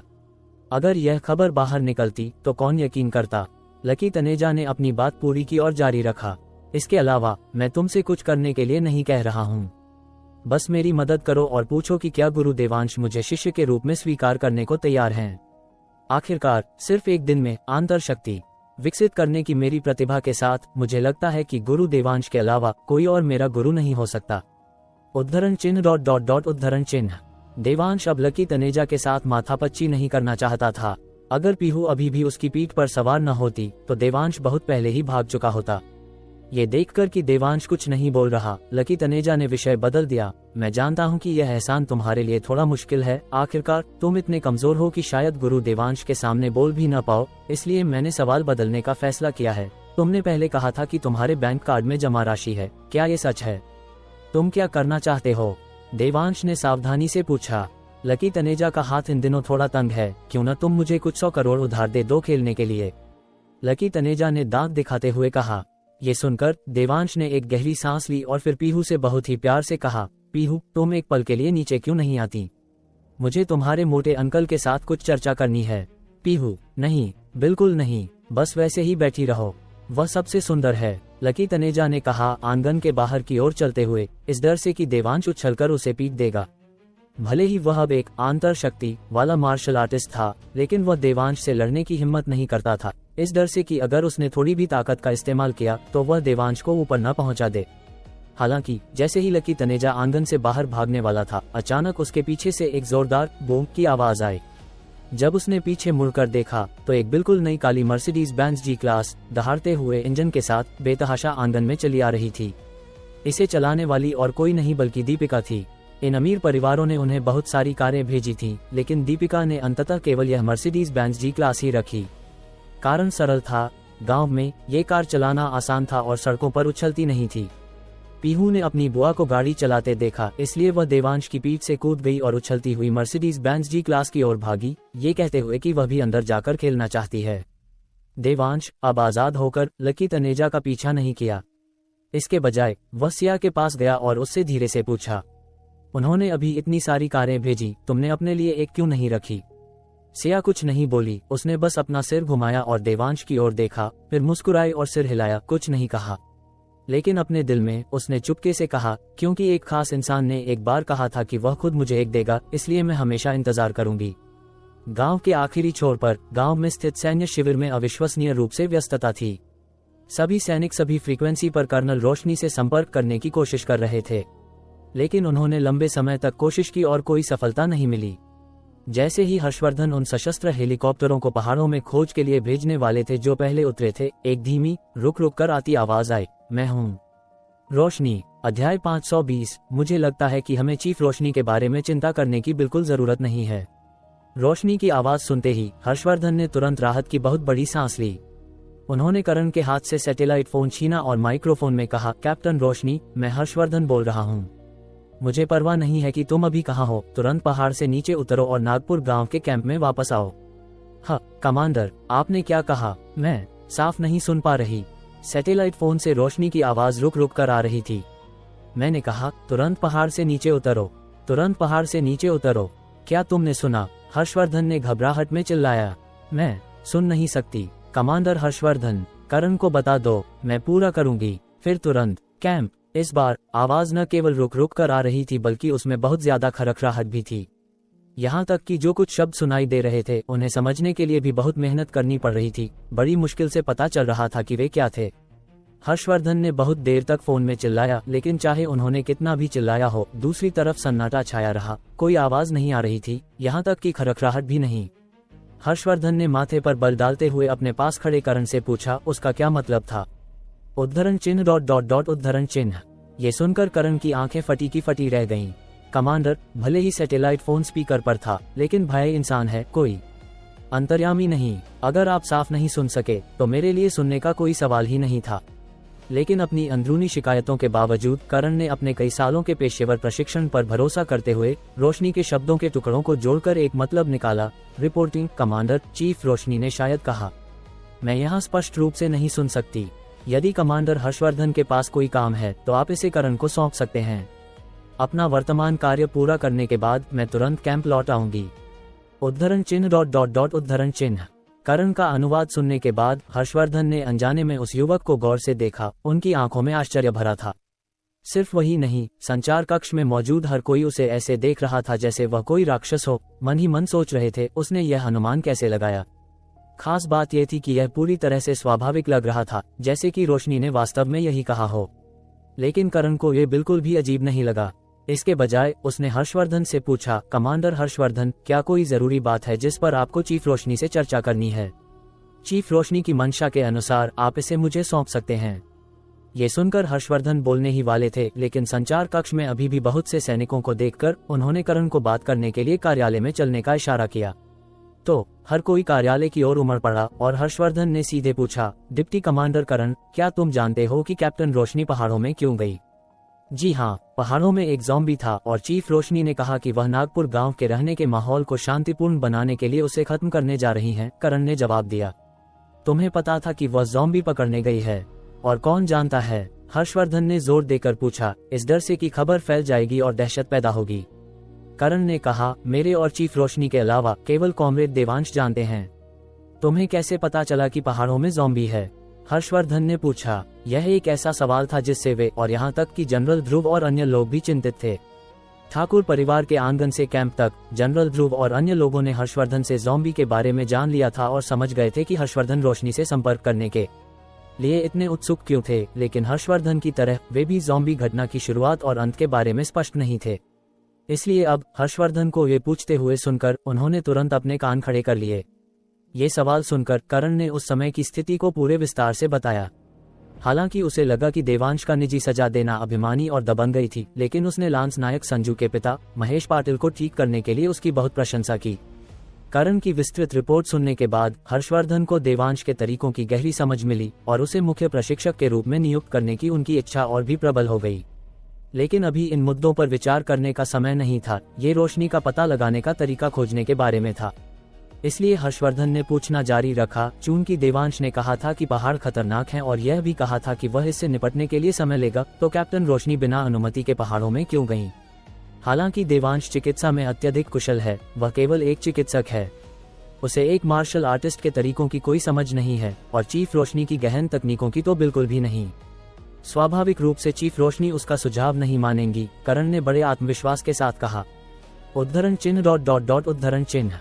ये सुनकर हर्षवर्धन और जनरल ध्रुव और अन्य लोगों के चेहरे बेकाबू होकर फड़कने लगे। तुमने वास्तव में कहा कि देवांश को मार्शल आर्टिस्ट के तरीकों की कोई समझ नहीं है? क्या तुम जानते हो कि वह किस स्तर में है जो तुम ऐसी बात कहने की हिम्मत कर रहे हो? इसके अलावा चीफ रोशनी ने यह भी कहा कि चूंकि यह प्रमुखों द्वारा हमें सौंपा गया एक मिशन है, इसलिए बाहरी लोगों को इसे पूरा करने में मदद करने का कोई कारण नहीं है। इसलिए चीफ रोशनी बिना किसी हिचकिचाहट के पहाड़ों में चली गईं, करण ने कहा। हर्षवर्धन: नहीं, मैंने कब कहा कि तुम्हें सौंपा गया मिशन उस दरिंदे से निपटना था? हर्षवर्धन पूरी तरह से हक्के बक्के रह गए। ये सुनकर करण के चेहरे पर तुरंत एक आत्मसंतुष्ट भाव आ गया। हालांकि कमांडर ने यह नहीं कहा, लेकिन चीफ रोशनी और मैंने पहले ही इसका अनुमान लगा लिया था। आपने हमें विशिष्ट मिशन नहीं बताया क्योंकि आप डरते थे कि अगर हमें पता चला तो हम घबरा जाएंगे। नागपुर गांव की शांति और स्थिरता की रक्षा के लिए हमें स्वाभाविक रूप से सभी अस्थिर कारकों को खत्म करना होगा।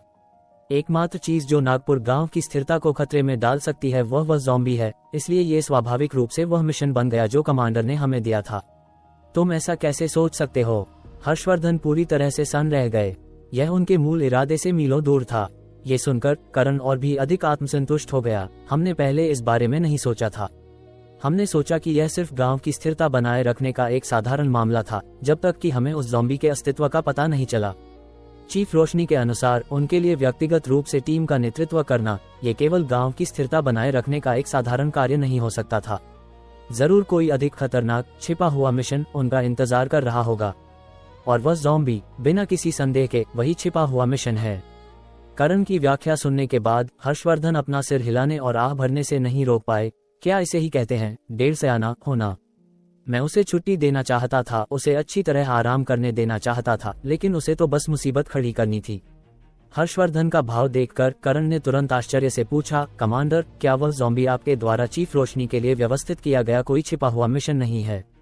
छिपा हुआ मिशन ऐसी की तैसी।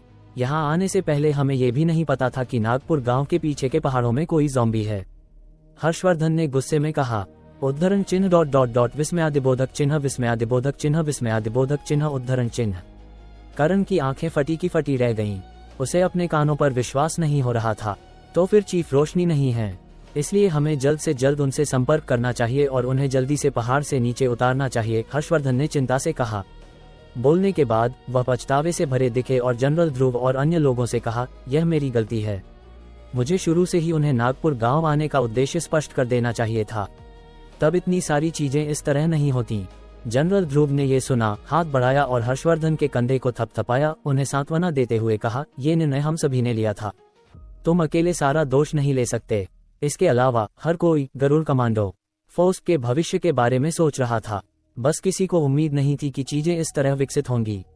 अब दोष मरने का समय नहीं है। चलो सोचते हैं कि कैप्टन रोशनी को जल्द से जल्द पहाड़ से नीचे कैसे उतारा जाए, चश्मा पहने हुए एक ब्रिगेडियर ने कहा। करण जानता था कि यह व्यक्ति ब्रिगेडियर चाणक्य खन्ना थे, जो सैन्य क्षेत्र के पॉलिटिकल कमिश्नर थे। ज्ञानी, तर्कसंगत और शांत, हमेशा एक विद्वान जनरल की उपाधि रखते थे। और चूंकि वे और पुराने चीफ जनरल ध्रुव खन्ना दोनों का सरनेम खन्ना था, इसलिए कुछ लोगों ने एक बार अनुमान लगाया था कि भले ही वे पिता और पुत्र न हो, लेकिन उनका कुछ पारिवारिक संबंध हो सकता है। बस यह अफवाह कभी पक्की नहीं हुई थी।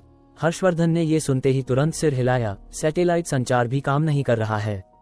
हम केवल पहाड़ों में एक हेलीकॉप्टर भेज सकते हैं, लेकिन पहाड़ विशाल हैं और हो सकता है कि हम अंधेरा होने से पहले उन्हें न खोज पाएं।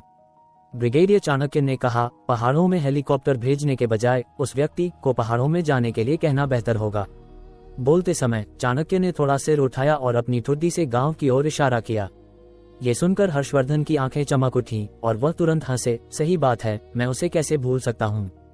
उसके एक क्षण लेने से ये काम पक्का हो जाएगा।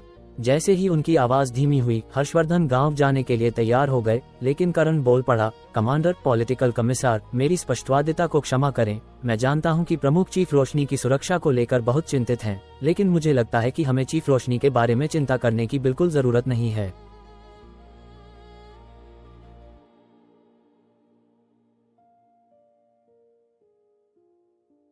मुझे लगता है इस एपिसोड का असली वजन एक्शन में नहीं बल्कि चुनाव में है।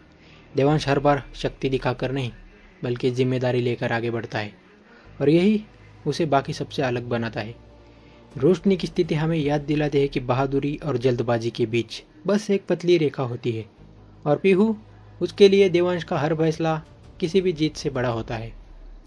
मेरे हिसाब से आने वाले पल दो रास्ते खोलते हैं, या तो देवांश खुद आगे बढ़ेगा और सबको चुपचाप बचा लेगा, या फिर कोई बड़ा सच सामने आएगा जो सबकी धारणाएं बदल देगा। सेहत, परिवार, भरोसे की कीमत यहाँ बार बार उभरती है और शायद यही कहानी का दिल है। अब सवाल आपसे, अगर आपको चुनना हो तो आप ताकत दिखाना चुनेंगे या किसी की जान बचाने के लिए चुपचाप सब सह लेंगे? यार, अपनी राय कमेंट्स में बताया करो। कमेंट सेक्शन आपके लिए ही रखा हुआ है, कुछ तो कमेंट करो भाइयों, और सवाल के जवाब भी दे दिया करो। मतलब हमें भी पता चले कि भाई आप कितने एक्टिव हो कहानी सुनते वक्त। तो चलिए मिलते हैं अगले एपिसोड में।